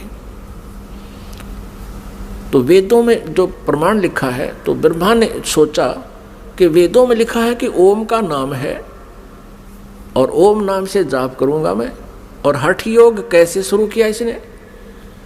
अब वेदों में हठ योग करना नहीं लिखा, जैसे तप करते हैं ये ऋषि महर्षि, ये नहीं लिखा कहीं पर भी। लेकिन वो तप कहाँ से ग्रहण किया? इस तप वाला जो हठ योग की साधना कहाँ से ग्रहण करी ब्रह्मा ने? ब्रह्मा जी जब उत्पन्न हुआ, श्री विष्णु जी के नाभि से कमल निकला और उसके ऊपर ये बैठे विराजमान पाया अपने आप को। काफ़ी समय तक उस डंठल को पकड़कर नीचे उतरा, ऊपर नीचे घूमा, कहीं और छोर नहीं मिला, तो वापस उस कमल के फूल पर आकर विराजमान हो गया। तब आकाशवाणी करी क्षर पुरुष ने, ज्योति निरंजन ने, कि तप करो तप करो। अब ब्रह्मा ने वो आकाशवाणी परमेश्वर की मानकर तप शुरू कर दिया। जब इसने 1000 वर्ष तक तप कर लिया, फिर आकाशवाणी हुई कि सृष्टि करो। अब तप से बैटरी चार्ज होगी। तो अब ब्रह्मा जी ने सोचा वेदों में जो लिखा है ये भी भगवान की वाणी, और जो मैंने सुना हुआ भी भगवान की वाणी। अब वेदों में जो ज्ञान है वो परमेश्वर परम अक्षर ब्रह्म का दिया हुआ है। 5 वेद दिए थे परमेश्वर ने इस क्षर पुरुष को, इसके अंतःकरण में फीड कर दिए थे। अब जैसे किसी अंतःकरण में फीड कर दिए तो समय रख दिया परमात्मा ने, उसके बाद वो अपने आप बाहर आने थे, वो बाहर 5 आगे। लेकिन इसने देखा पढ़ करके 5वें वेद में बहुत जानकारी थी परमपिता की, सत्य पुरुष की, परम अक्षर ब्रह्म की। इसने उसको नष्ट कर दिया और 4 वेद दे दिए। अब चारों वेदों को ब्रह्मा जी ने पढ़ा तो कहा माता इसमें ओम नाम लिखा है और मैं परमात्मा को पाऊंगा। दुर्गा ने कहा कि यदि तेरा पिता तुझे नहीं मिला, तू कहाँ जा रहा है, तो तू क्या करेगा भाई अगर तेरे को तेरा पिता नहीं मिला? क्योंकि उसने प्रतिज्ञा कर रखी है तुम्हें दर्शन नहीं देगा।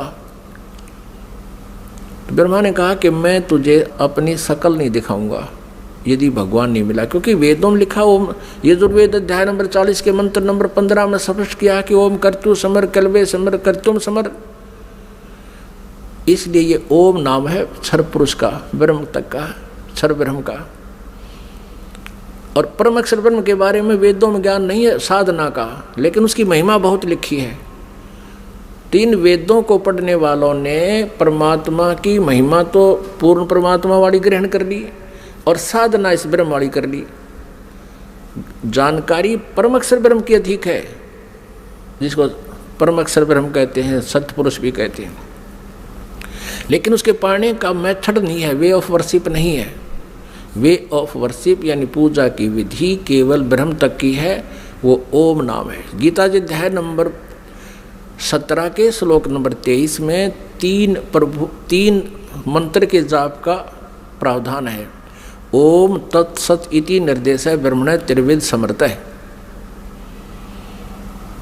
और गीता जी अध्याय नंबर 15 के श्लोक नंबर 1 से 4 में और 16 और 17 में विस्तार से विवरण दिया गया है कि इस संसार रूपी वृक्ष के तना कौन है, जड़ कौन है और शाखा कौन है, डार कौन है, पत्ते क्या हैं। इनको जो जानता है वो तत्वदर्शी संत है।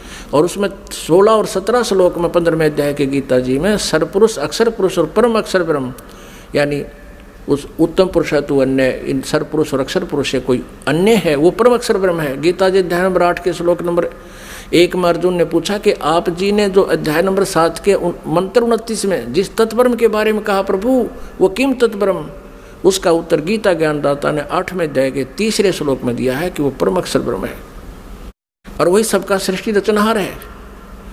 तीनों लोकों में प्रवेश करके सबका धारण पोषण करता है, 15वें अध्याय के 17वें श्लोक में स्पष्ट किया है। तो वो परम अक्षर ब्रह्म है। उसकी जानकारी वेदों में पाने की नहीं है, वो तो तत्वदर्शी संत बताएगा, ये दास बताएगा, परमात्मा ने भेजा है उस इसी उद्देश्य से। वो ना होने से ब्रह्मा जी ने ओम नाम का जाप किया, 4 युग तक समाधि लगा के हठ योग भी किया। तब दुर्गा ने अपने वचन से एक लड़की उत्पन्न की और उससे कहा कि बेटी आप जाओ और ब्रह्मा को जो समाधिस्थ है उसको उठाओ और कहो कि आपको माता याद कर रही है, तेरे बिना सृष्टि नहीं रची जा रही। अब 4 युग जब बीत गए, आकाशवाणी की दुर्गा को सरपुरुष ने कि दुर्गा सृष्टि रचो। दुर्गा ने कहा, प्रकृति देवी ने कहा कि आपका ज्येष्ठ पुत्र आपकी खोज में गया है, मेरे मना करते करते भी गया है।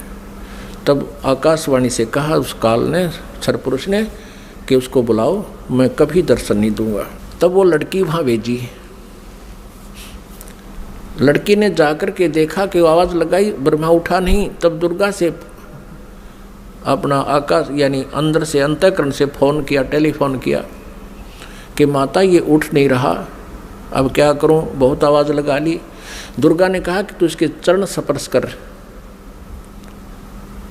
चरण स्पर्श करते ही ब्रह्मा की आंखें यानी समाधि टूट गई। सामने देखा युवा लड़की को। ब्रह्मा जी ने कहा कि तू कौन कुलटा आ गई है, तुझे मैं श्राप दूंगा, तू मेरा तप भंग करने को आई है। तब लड़की ने कहा मेरे को माता ने भेजा है और आपके बिना सृष्टि रची नहीं जा रही है, बहुत चिंता है माता को, आप चलो। तब ब्रह्मा ने कहा कि कैसे चलूं, पिता के दर्शन हुए नहीं। माँ से मैं प्रतिज्ञा करके आया था कि यदि प्रभु मुझे प्राप्त नहीं हुए तो मैं तुझे शकल नहीं दिखाऊंगा, दर्शन नहीं दूंगा, लौट कर नहीं आऊँगा। अब कैसे चलूँ, मुझे परमात्मा मिला नहीं। फिर ब्रह्मा ने कहा कि तू एक काम कर, मेरी झूठी गवाही दे दे तो मैं तेरे साथ चल पड़ूँ। अब उस लड़की ने सोचा कि माँ का कार्य नहीं हुआ तो अक्षुब्ध होगी और यदि मैं झूठ बोलूँगी तो ये कह दे कि इसने अपनी मर्जी से बोला है, तो फिर मैं मारी जाऊँगी, मेरे ऊपर ज़्यादा भार आएगा। तब उसने शर्त रखी कि तू मेरे साथ विलास कर, तब मैं तेरी झूठी गवाही दूंगी, तू मेरे साथ ऐसा कर। ब्रह्मा ने सोचा कि परमात्मा के दर्शन हुए नहीं, वैसे मैं घर जा नहीं सकता। उसने उस लड़की की बात को स्वीकार किया। फिर लड़की ने अपने वचन से एक और लड़की उत्पन्न की और कहा कि 1 से 2 गवाह ज़्यादा अच्छे होते हैं। उस लड़की से कहा दूसरे नंबर की से कि तू भी गवाही देना कि ब्रह्मा जी को पिता के दर्शन हो गए। और हमारे सामने होगे। उसने भी यही शर्त रखी इसी उद्देश्य से, कहीं मैं झूठी ना सिद्ध कर दे मुझे ये और ये आप बच जावें। उस लड़की ने भी वही शर्त रखी ब्रह्मा को, ब्रह्मा ने वो स्वीकार किया। अब तीनों के तीनों माँ के पास आ गए, दुर्गा के पास। अब दुर्गा ने पूछा, प्रकृति देवी ने पूछा ब्रह्मा से, क्या आपको अपने पिता के दर्शन हो गए? अब सुनियोजित षड्यंत्र के तहत ब्रह्मा ने कहा कि हाँ मुझे पिताजी के दर्शन हो गए। तो दुर्गा ने कहा कि भाई कैसे मानूं मैं तेरी बात को, क्योंकि दुर्गा को तो फाइनल था कि उसने कह रखा कि मैं दर्शन नहीं दूंगा, ये मेरा फाइनल आदेश है, फाइनल फैसला है, डिसीजन है। अब दुर्गा को पूरा दृढ़ विश्वास था कि ऐसा तो हो नहीं सकता। तो उसने कहा कोई गवाह बता भाई, कोई एविडेंस दे। ब्रह्मा ने कहा कि दोनों लड़कियां मेरी गवाह हैं। अब उस दोनों लड़कियों से दुर्गा ने पूछा कि बताओ तुम्हारे सामने इसको दर्शन हुए? हाँ। दोनों ने झूठी गवाही दे दी कि हमारे सामने इसको ब्रह्मा जी को भगवान ने दर्शन दिए हैं, मनुष्य दृश्य है। क्योंकि वेदों में लिखा है, यजुर्वेद अध्याय नंबर 5 के श्लोक नंबर 1 में और 5 के मंत्र नंबर 8 में, तो 8 में तो 3 बार लिखा भगवान के विषय में, और यजुर्वेद अध्याय नंबर 5 के श्लोक नंबर 1 मंत्र में 2 बार लिखा, अग्ने तनुरसी विष्णुवे तवा सोमस्य तनुरसी। परमात्मा सहशरीर है, उस परमेश्वर का सबके धारण पोषण करने के लिए उस अमर पुरुष का शरीर है। और ऋग्वेद मंडल नंबर 1 सूक्त नंबर 31 मंत्र नंबर 18 में स्पष्ट किया है कि वो नरवत अग्नि, मनुष्यवत, मनुष्य के समान है वो परमात्मा। तो ब्रह्मा को वेदों से तो पता था कि भगवान मनुष्य जैसा है, उधर से उनको समझा दिया, तुम न्यों बता दियो भगवान मनुष्य जैसा है। अब दुर्गा को सभी ने जब गवाही दे दी तो दुर्गा असमंजस में पड़ गई कि मेरे को तो वो कह रहा था मैं दर्शन दूंगा ही नहीं, और इन बच्चों को दर्शन दे दिए। अब दुर्गा अपने मन में दुखी होकर दूर जा बैठी और कहने लगी कि आप तो बहुत झूठे हो। आकाशवाणी अपने इंटरनेट कनेक्शन कर लिया, ऐसे ही कर लेते हैं बातें जब जिनकी भक्ति से जो सिद्धियां प्राप्त हो जाती हैं, दूसरे से दूर देश में बैठकर भी बातें की जा सकती हैं। अब दुर्गा ने कहा कि आप झूठे हो, आप झूठ भी बोलते हो, संभालो अपने काम को, आप ही करो, मुझे कुछ कहते हो, बच्चों को कुछ कहा है। तब उस आकाशवाणी की उस काल ने, ब्रह्म ने, क्षरब्रह्म ने कि तीनों झूठ बोल रहे हैं, मैंने कोई दर्शन नहीं दिए। तब वो आई करड़ी होकर दुर्गा, जैसे जांच अधिकारी को जो पता लग जाता है कि सच्चाई क्या है, पहले तो विनम्रता से पूछता है वो थानेदार, और फिर सोटा ठा के खड़ा हो जाता है, सच्ची बता दो, झूठ बोलते हो तुमने उससे पता किया, मैंने उससे पता किया, वो ऐसे ऐसे कर रहा। तब वो कहने लगा कि मुझे आकाशवाणी हुई है परमात्मा की कि तुमने को कोई दर्शन नहीं हुए हैं। तब ब्रह्मा हंसने लग गया कि माता मैं प्रतिज्ञा करके गया था कि पिताजी के दर्शन नहीं हुए तो मैं आपको दर्शन नहीं दूंगा। पिता के दर्शन हुए नहीं थे, हम तीनों ने मिलकर झूठ बोल दिया वापस आने के लिए। तब दुर्गा ने हम तीनों को श्राप दे दिया। ब्रह्मा को श्राप दिया कि तेरी जग में पूजा नहीं होगी और तेरे जितने भी अनुयायी वंशज होंगे तेरे जैसे लपाड़ लफंडर झूठे होंगे, सच्चाई का पता नहीं होगा पर विद्वान कब आएंगे। तो ब्रह्मा जी के अनुयायी कौन है? ऋषि महर्षि, और उनको वेदों का बिल्कुल ज्ञान नहीं था और महर्षि की पदवी पा गए। अभी दिखाएंगे, घबराना ना, कोई पहली बार सुन रहा हो, पूरी डिटेल दिखाएंगे कि सतयुग के ब्राह्मण और गुरु ऋषियों को वेदों का ज्ञान कैसा था। उनको वेदों का ज्ञान ही नहीं था। अब ब्रह्मा जी को बड़ी चिंता हुई कि मेरे को श्राप दे दिया, मेरी पूजा नहीं होगी।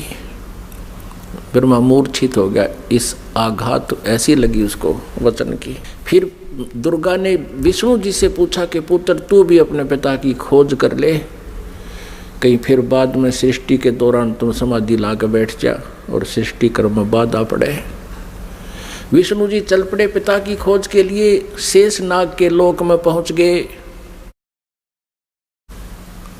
अपनात्माओं, प्रत्येक प्राणी ने अपनी जो डायरेक्शन कायम कर रखी है, सीमा कायम कर रखी है। जोटे ने भैंसे न अपनी कर रखी है, जब दूसरा भैंसा आ जाता लड़ मरा उसके साथ। कुत्ते ने अपनी सीमा बांट रखी है। ऐसे ही जो ही शेष नाग के लोक में विष्णु जी ने प्रवेश किया तो शेष नाग ने सोचा कि तेरे लोक में, तेरी जुरिडिक्शन में ये कैसे आ रहा है निर्भय होकर के, इसको किसी का खौफ नहीं, मैं यहाँ का सम्राट हूँ। अब जो ही विष्णु जी निकट आए तो उसने 1000 फन ऐसे फैला लिए शेष नाग ने, और 1000 फनों से विष का फुहारा छोड़ दिया। जैसे धुंध हो जाती है, ऐसे विष्णु जी के चारों तरफ उस विष के फुहारे की धुंध होगी। और श्री विष्णु जी के शरीर पर, पूरे शरीर पर ऐसा पेंट हो गया काला, उस विष से काला शरीर हो गया। अब विष्णु जी ने देखा कि इस नाग ने ये क्या कर दिया, मैंने इसको कुछ कहा नहीं, आगंतुक के साथ ये ऐसा दुर्व्यवहार करता है, मैंने इसको कुछ कहा नहीं, कोई इसको हानि पहुंचाई नहीं, मैं तो अपना कोई किसी खोज में आया था और इसका इतना दिमाग खराब है। अब विष्णु जी ने सोचा कि ला इसको ख़त्म कर देता हूँ, इस नाग कीड़े को।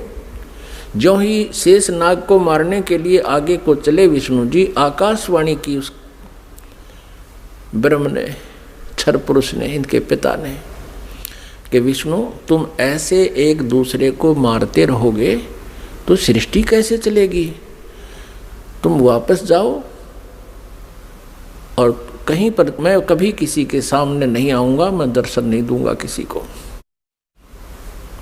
मेरी उपलब्धि कोई नहीं कर सकता। और जाके अपनी माता को सच सच बता दे कि मुझे दर्शन नहीं हुए।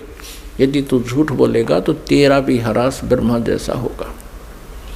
और इस शेष नाग ने जो तेरे साथ अभद्र व्यवहार किया है, इसका ऑयल, इसका टिट फॉर टैट, यानी इसका बदला तू द्वापर युग में श्री कृष्ण रूप में जाएगा, तब तू इसका बदला लेना, और अब इसको कुछ मत कहे।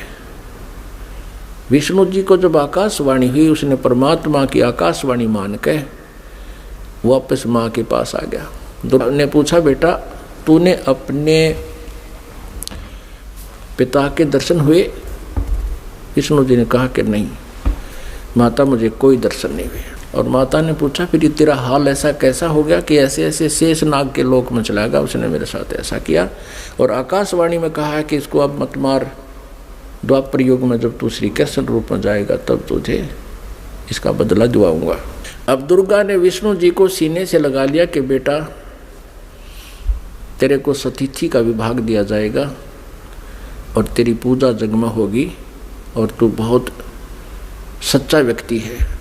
अब तीसरे शिव जी के पास दुर्गा गई, अपने पुत्र के पास, और कहा, बेटा तेरे 2 भाइयों को तो पिता के दर्शन हुए नहीं, उन्होंने खूब ट्राई कर ली, अब आप भी खोज कर लो अपने पिता की, कहीं फिर बाद में सृष्टि कर्म शुरू हो जाए, उसके बाद तुम जाओ कितना संन्यास धारण करो, अभी जाके खोज कर ले। भगवान शिव जी ने, शंकर ने समझदारी की, कहा माता जब मेरे 2 बड़े भाइयों को पिता के दर्शन नहीं हुए, ब्रह्मा जी ने तो 4 युग समाधि भी लगाई और विष्णु जी ने वैसे घूम घाम कर ढूंढना चाहा, तो मैं तो ट्राई ये नहीं करता माता, पर मुझे एक वरदान दे दो। दुर्गा से शिवजी ने कहा, तमोगुण शिव ने कहा कि मुझे एक वर दे दो माता कि मेरी मृत्यु कभी ना हो, मैं अमर हो जाऊं। अब दुर्गा ने कहा कि बेटा, श्री देवी ने कहा कि पुत्र यहाँ ऐसा नहीं हो सकता, जिसका जन्म है उसकी मृत्यु होगी ही होगी, ये मेरे बस से बाहर की बात है, लेकिन मैं तुझे एक विधि बताती हूँ जिससे तेरी आयु सबसे अधिक हो जाएगी। तो भगवान शिव ने कहा कि माता वही कृपा कर दो। तो दुर्गा ने कहा कि बेटा इस आयु के बढ़ाने का एक विधि है, तरीका है कि प्राणायाम करके श्वास को सूक्ष्म कर ले, एक स्थान पर बैठा रहे और सूक्ष्म श्वास कम से कम लेने से आयु बढ़ जाती है, क्योंकि आयु श्वासों पर आधारित है। तो भगवान शंकर ने यही सिरोधार्य किया, जैसे आपकी आज्ञा। आप देखते हो ज़्यादातर भगवान शिव जी समाधिस्थ रहते हैं, इनकी आयु भी सबसे लंबी है। 7 ब्रह्मा की मृत्यु के उपरांत एक विष्णु जी की मृत्यु होगी, 7 विष्णु जी की मृत्यु के उपरांत एक शिव जी की मृत्यु होगी, तमोगुण शिव की। इसकी इतनी लंबी आयु है। और एक ब्रह्मा जी की आयु कितनी है? ब्रह्मा जी का एक दिन, रजगुण ब्रह्मा जी का एक दिन 1000 चतुर्युग का होता है। और इतनी ही रात्रि, एक चतुर्युग में कितने वर्ष हैं हमारे मनुष्यों के? 43,20,000 वर्ष एक चतुर्युग में। ऐसे ऐसे 1000 चतुर्युग का ब्रह्मा जी का दिन और इतनी ही रात्रि। 30 दिन रात का महीना, 12 महीने का एक वर्ष और 100 वर्ष की ब्रह्मा जी की आयु। इससे 7 गुना विष्णु जी की, सतगुण विष्णु जी की, और विष्णु जी से 7 गुना तम गुण शिव जी की। इतनी लंबी आयु होगी। फिर इन तीनों पुत्रों का दुर्गा ने विवाह करना चाहा। आकाशवाणी की उस काल ब्रह्म ने, सरपुरुष ने दुर्गा जी से कि दुर्गा तो इन तीनों बच्चों को पुनः सागर मंथर पर भेज दे और वहाँ इनका विवाह करने के लिए तू ही 3 रूप बना करके 3 लड़कियों के रूप से निकलना है। अब श्री देवी ने 3 रूप बनाए, गुप्त, और समुद्र में छुपा दिए। उधर से तीनों पुत्रों से कहा कि जाओ बेटा तुम सागर मंथन करो। उधर से ये काल सब व्यवस्था कर देता है। इन्होंने जाकर के सागर मंथन दूसरी बार किया तो 3 लड़कियां बाहर आई। अब माता ने कहा था बेटा जो पहले निकले उसकी पहचान कर लेना, अलग अलग। दूसरी बार जो निकले उसकी पहचान तीसरे के। तो तीनों ने आगे पीछे कर लिया, उनको माँ के पास ले आए। दुर्गा ने पूछा पहले कौन सी निकली थी? कि ये वाली। उसका नाम सावित्री रख दिया और ब्रह्मा से कहा कि ये तेरी पत्नी रूप में होगी। दूसरी को कहा तेरा नाम लक्ष्मी होगा और विष्णु जी से उसका विवाह कर दिया। और तीसरी से कहा कि तेरा नाम उमा होगा और उसका विवाह शिव जी से कर दिया। अब यहाँ से इस एक ब्रह्मांड में काल सृष्टि प्रारंभ हुई। इस क्षर पुरुष का परिवार प्रारंभ हुआ। इससे सुर और असुर उत्पन्न हुए। और पुण्यात्माओं, जो पुराणों में हम सागर मंथन सुनते हैं कि 14 रत्न निकले, भगवान शिव ने विष को ग्रहण किया, वो तो बहुत बाद की बातें हैं। तो पहले ये इस प्रकार सागर मंथन हुए थे। वो इन वेदों में, इन पुराणों में नहीं है, वो सूक्ष्म वेद में है, 5वें वेद में। पुण्यात्माओं, अब ये है वो सृष्टि रचना जो 5वें वेद में है, सूक्ष्म वेद में है। अब 5वें वेद का हमें पता नहीं था। आदि शंकराचार्य जी ने अपने द्वारा रची पुस्तक में उस सूक्ष्म वेद का, 5वें वेद का वर्णन किया है और उन्होंने अपने द्वारा रची उस पुस्तक में उसको मेंशन किया है। समय आने पर दिखाएंगे। अब परमेश्वर कबीर देव जी ने 600 वर्ष पहले सन 1398 में वो सशरीर आए थे। सतलोक से चलकर एक शिशु का रूप धारण किया था। काशी शहर में बने एक लहर तारा नामक तालाब पर कमल के फूल पर विराजमान हुए थे प्रभु।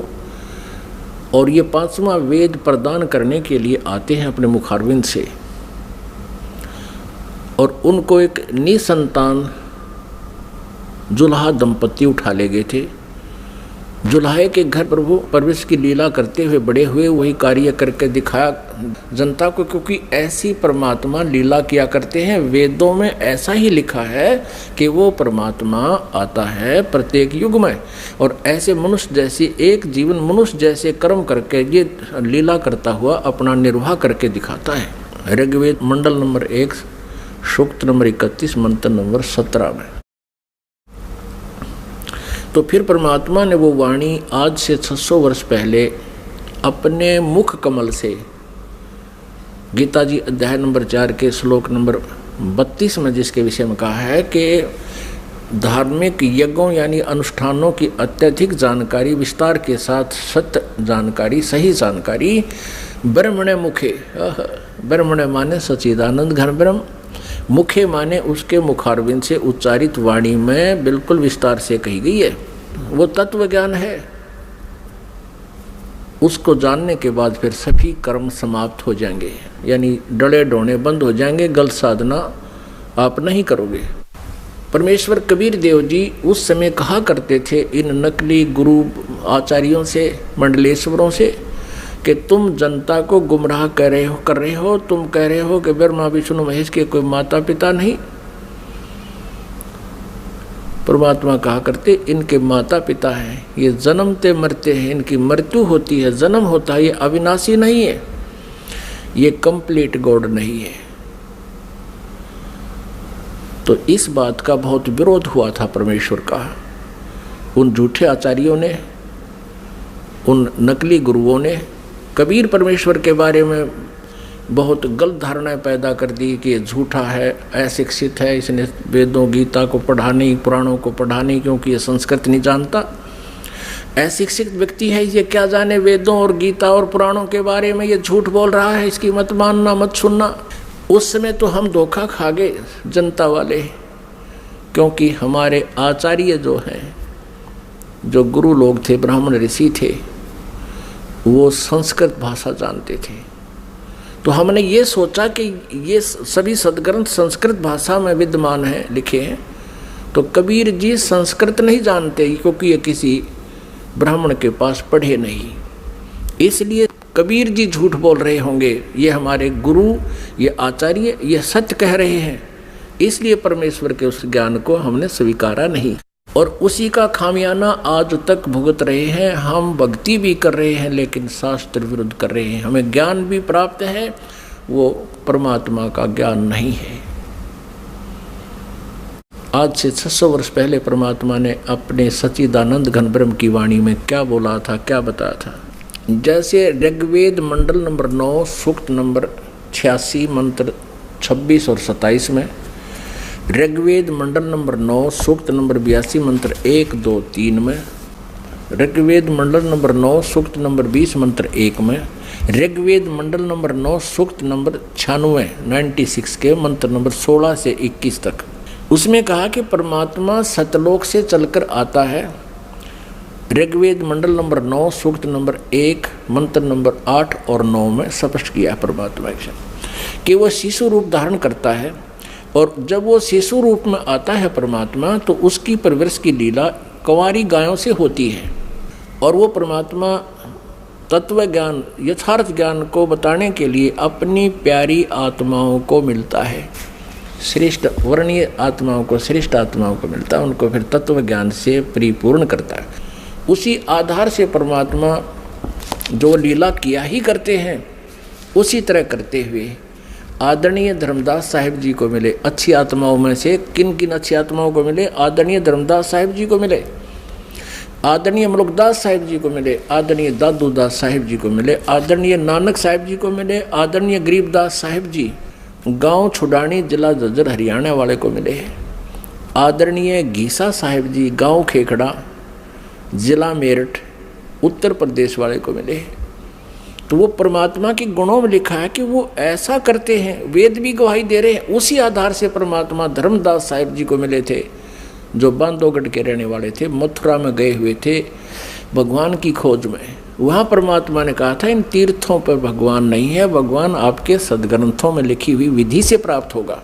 और धर्मदास जी आप यहाँ कह रहे हो कि भगवान यहाँ घूमा करते थे श्री कृष्ण जी, फिर अब तो नहीं है वो, या तो घूमा करते थे उस समय आते तुम, अब वो है ही नहीं, अब क्या ढूंढने आते हो?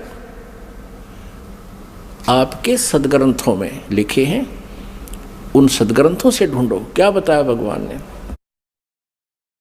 धर्मदास ये जग बोरा न, कोई न जाने पद निर्वाण, यही कारण मैं कथा पसारा, जग से कहिए वो राम नियारा। परमेश्वर कबीर देव जी ने ये सृष्टि रचना धर्मदास जी को सुनाई थी, आदरणीय धर्मदास साहब जी को। परम पूज्य परमेश्वर कबीर जी ने जो कथा दास ने आपको सुनाई, यही कथा आदरणीय धर्मदास साहब जी को सुना रखी थी, उसमें से दास ने आपको सुनाया। अब ये उनकी सच्चिदानंद घन ब्रह्म की वाणी में लिपिबद्ध है, कबीर सागर में लिखा है, उससे पढ़कर सुना रहा हूँ आपको। वो कबीर वाणी कहलाती है, सच्चिदानंद घन ब्रह्म की वाणी कहलाती है, जिसके विषय में गीता जी अध्याय नंबर 4 के श्लोक नंबर 32 में कहा है कि वो सच्चिदानंद घन ब्रह्म की मुखारविंद से उतरित उस अमर वाणी में, कबीर वाणी में लिखा है। धर्मदास ये जग बोरा न, कोई न जान पद निर्वाण, यही कारण मैं कथा पसारा, जग से कहिए वो राम निहारा। यही ज्ञान जग जीव सुनावो, सब जीवों का भ्रम नसाओ, अब मैं तुमसे कहूँ चेताई, त्रिदेवन की उत्पत्ति भाई। इन तीनों देवताओं की उत्पत्ति मैं तुम्हें बताता हूँ, परमेश्वर कहते हैं कबीर जी। परम पूज्य कबीर परमेश्वर जी क्या बता रहे हैं कि अब मैं तुझे तुम्हारे तीनों देवताओं की उत्पत्ति बताता हूँ। पुण्यात्माओं, 600 वर्ष पहले परमात्मा ने ये ज्ञान अपनी सच्चिदानंद घन ब्रह्म की वाणी में लिखा, बोला, वो लिखा गया। और यही अब आपको रूबरू कराएंगे पुराणों में और वेदों में, गीता जी में। आप दांतों तले उंगली दबाओगे कि सचमुच हे भगवान ने हमारे को कैसा मूर्ख बना रखा था इन नकली आचार्यों ने, गुरुओं ने। हमें हमारे सिलेबस से भी परिचित नहीं कराया इन अध्यात्मिक गुरुओं ने। हमारा सिलेबस है, हमारे सदग्रंथ है, इनके विरुद्ध जो ज्ञान सुना जाता है वो शास्त्र सिलेबस के विरुद्ध है, शास्त्र विरुद्ध है। अब मैं तुमसे कहूँ चिताई, त्रिदेवन की उत्पत्ति भाई, कुछ संक्षेप कहूँ गौराई, सब संशय तुमरे मिट जाई। कहते थोड़े से समय में संक्षेप में बताऊंगा, उससे में सारे संशय दूर हो जाएंगे। ज्ञानी सुने सो हृदय लगाई, मूर्ख सुने तो गम ना पाई। इस ज्ञान को जो बुद्धिमान व्यक्ति सुनेंगे, इस कथा को, तो हृदय से लगाएंगे कि सचमुच सही है। और प्रमाण देखेंगे अपने सदग्रंथों में, पुराणों में और वेदों और गीता जी में। बुद्धिमान तो हृदय से लगाएगा कि सचमुच यही बात है, हमें पता नहीं लगा। और मूर्ख सुने तो गम नहीं पाई, माने वो नहीं समझ सकेगा, वो तो अनाड़ी आदमी है। प्रमाण देखकर भी नहीं मानना, तो अनाड़ी व्यक्ति है। ज्ञानी सुने सो हृदय लगाई, मूर्ख सुने तो गम ना पाई। अब मैं तो बताने जा रहा हूं उसके बारे में, समझदार तो समझेंगे क्या। माँ अष्टंगी पिता निरंजन, ये जमदारुण वंशन अंजन। ब्रह्मा श्री विष्णु श्री शिव जी के माता तो अष्टंगी या दुर्गा है, और पिता ये ज्योत निरंजन क्षर पुरुष क्षर ब्रह्म ये काल है। माँ अष्टंगी पिता निरंजन, ये जमदारुण वंशन अंजन। पहले कीन निरंजन राई, पीछे से माया उपजाई। पहले तो कहते हैं ज्योत निरंजन क्षर ब्रह्म का अंडे से जन्म हुआ, उत्पत्ति हुई परमात्मा से ही, और पीछे से दुर्गा की उत्पत्ति की परमेश्वर ने ही, परम अक्षर ब्रह्म ने, सतपुरुष कबीर साहब ने। तो फिर क्या बताते हैं, पहले कीन निरंजन राई, पीछे से माया उपजाई। माया दुर्गा को कहते हैं। माया रूप देख अति शोभा, देव निरंजन तन मन लोभा। दुर्गा के सुंदर रूप को देखकर इसके अंदर विषय वासना प्रभावित होगी, प्रबल होगी। कामदेव धर्मराय सताए, देवी को तुरंत धर खाए। क्या बताते हैं कि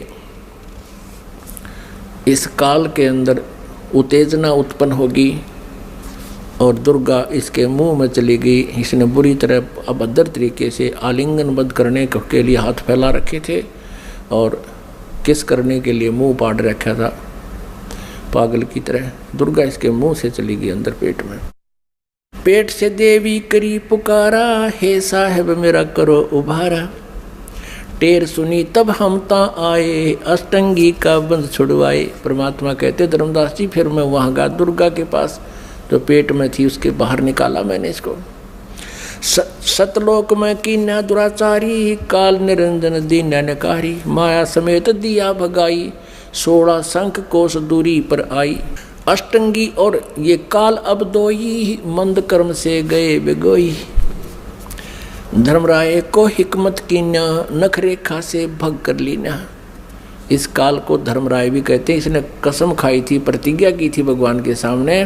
परमात्मा ने कहा था तू इन आत्माओं ने दुखी करेगा।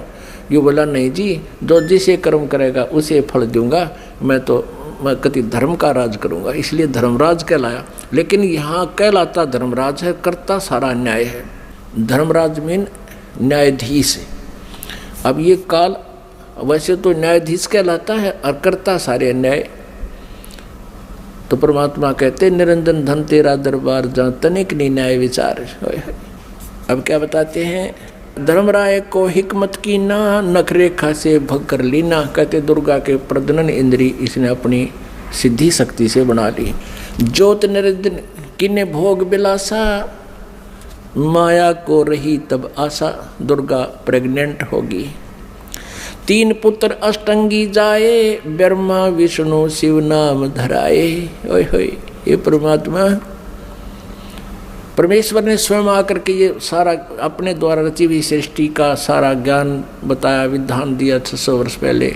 और यही आज हमारे पुराणों में आपके रूबरू कराएंगे, देखना आप हैरान रह जाओगे। 3 पुत्र अष्टंगी जाए, ब्रह्मा विष्णु शिव नाम धराए। 3 पुत्रों का जन्म होया दुर्गा से, इनका ब्रह्मा विष्णु और शिव नाम धरे गए।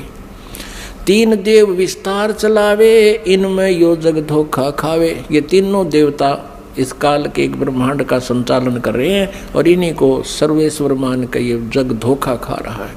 3 लोक अपने सुत दीन्या, सुन निरंजन बासालीन्या। 3 लोक, पृथ्वी लोक, स्वर्ग लोक और नीचे पाताल लोक, ये तीनों लोक अपने पुत्रों को देकर ये स्वयं शून्य में, शिखर में, एकांत स्थान पर गुप्त रहता है। गीता जी अध्याय नंबर 7 के श्लोक नंबर 24 और 25 में स्वयं कहता है, श्री कृष्ण में बोल रहा है ये काल प्रवेश करके, कहता है ये मूर्ख समुदाय मुझे मुझ अव्यक्त को व्यक्तिम आपनम मन्यते, मुझे मनुष्य शरीर में आया हुआ मानते हैं, कृष्ण मान रहे हैं, मैं आई एम नॉट कृष्ण। और ये कहता है कि मैं कभी किसी के समक्ष नहीं आता, ये मेरा अनुत्तम यानी घटिया नियम है मेरा। अब जो भगवान, अब जो पिता पुत्रों के भी सामने नहीं आता, उनसे भी छुप के रहता है, तो उसमें कोई दोष है, वो अच्छा नियम नहीं है उसका। इसलिए यह अनुत्तम घटिया अटल नियम लिखा, ये मेरा अटल नियम है, अविनाशी नियम है। और फिर कहता है कि मैं अपनी योग माया से छुपा रहता हूँ। इसे सीधे कहीं पर आकार में है, अव्यक्त है। अव्यक्त का अर्थ निराकार नहीं होता। जैसे बादल छा जाते हैं सूर्य के सामने तो वो हमें दिखाई नहीं देता, उसका कुछ रोशनी अवश्य थोड़ी बहुत महसूस सी होती है फिर भी, लेकिन वो हमें दिखाई नहीं देता। वो बादलों से पार अव्यक्त है, वहाँ पर साकार है। जब दिखाई देते ही वो बादल हटते ही वो साकार है।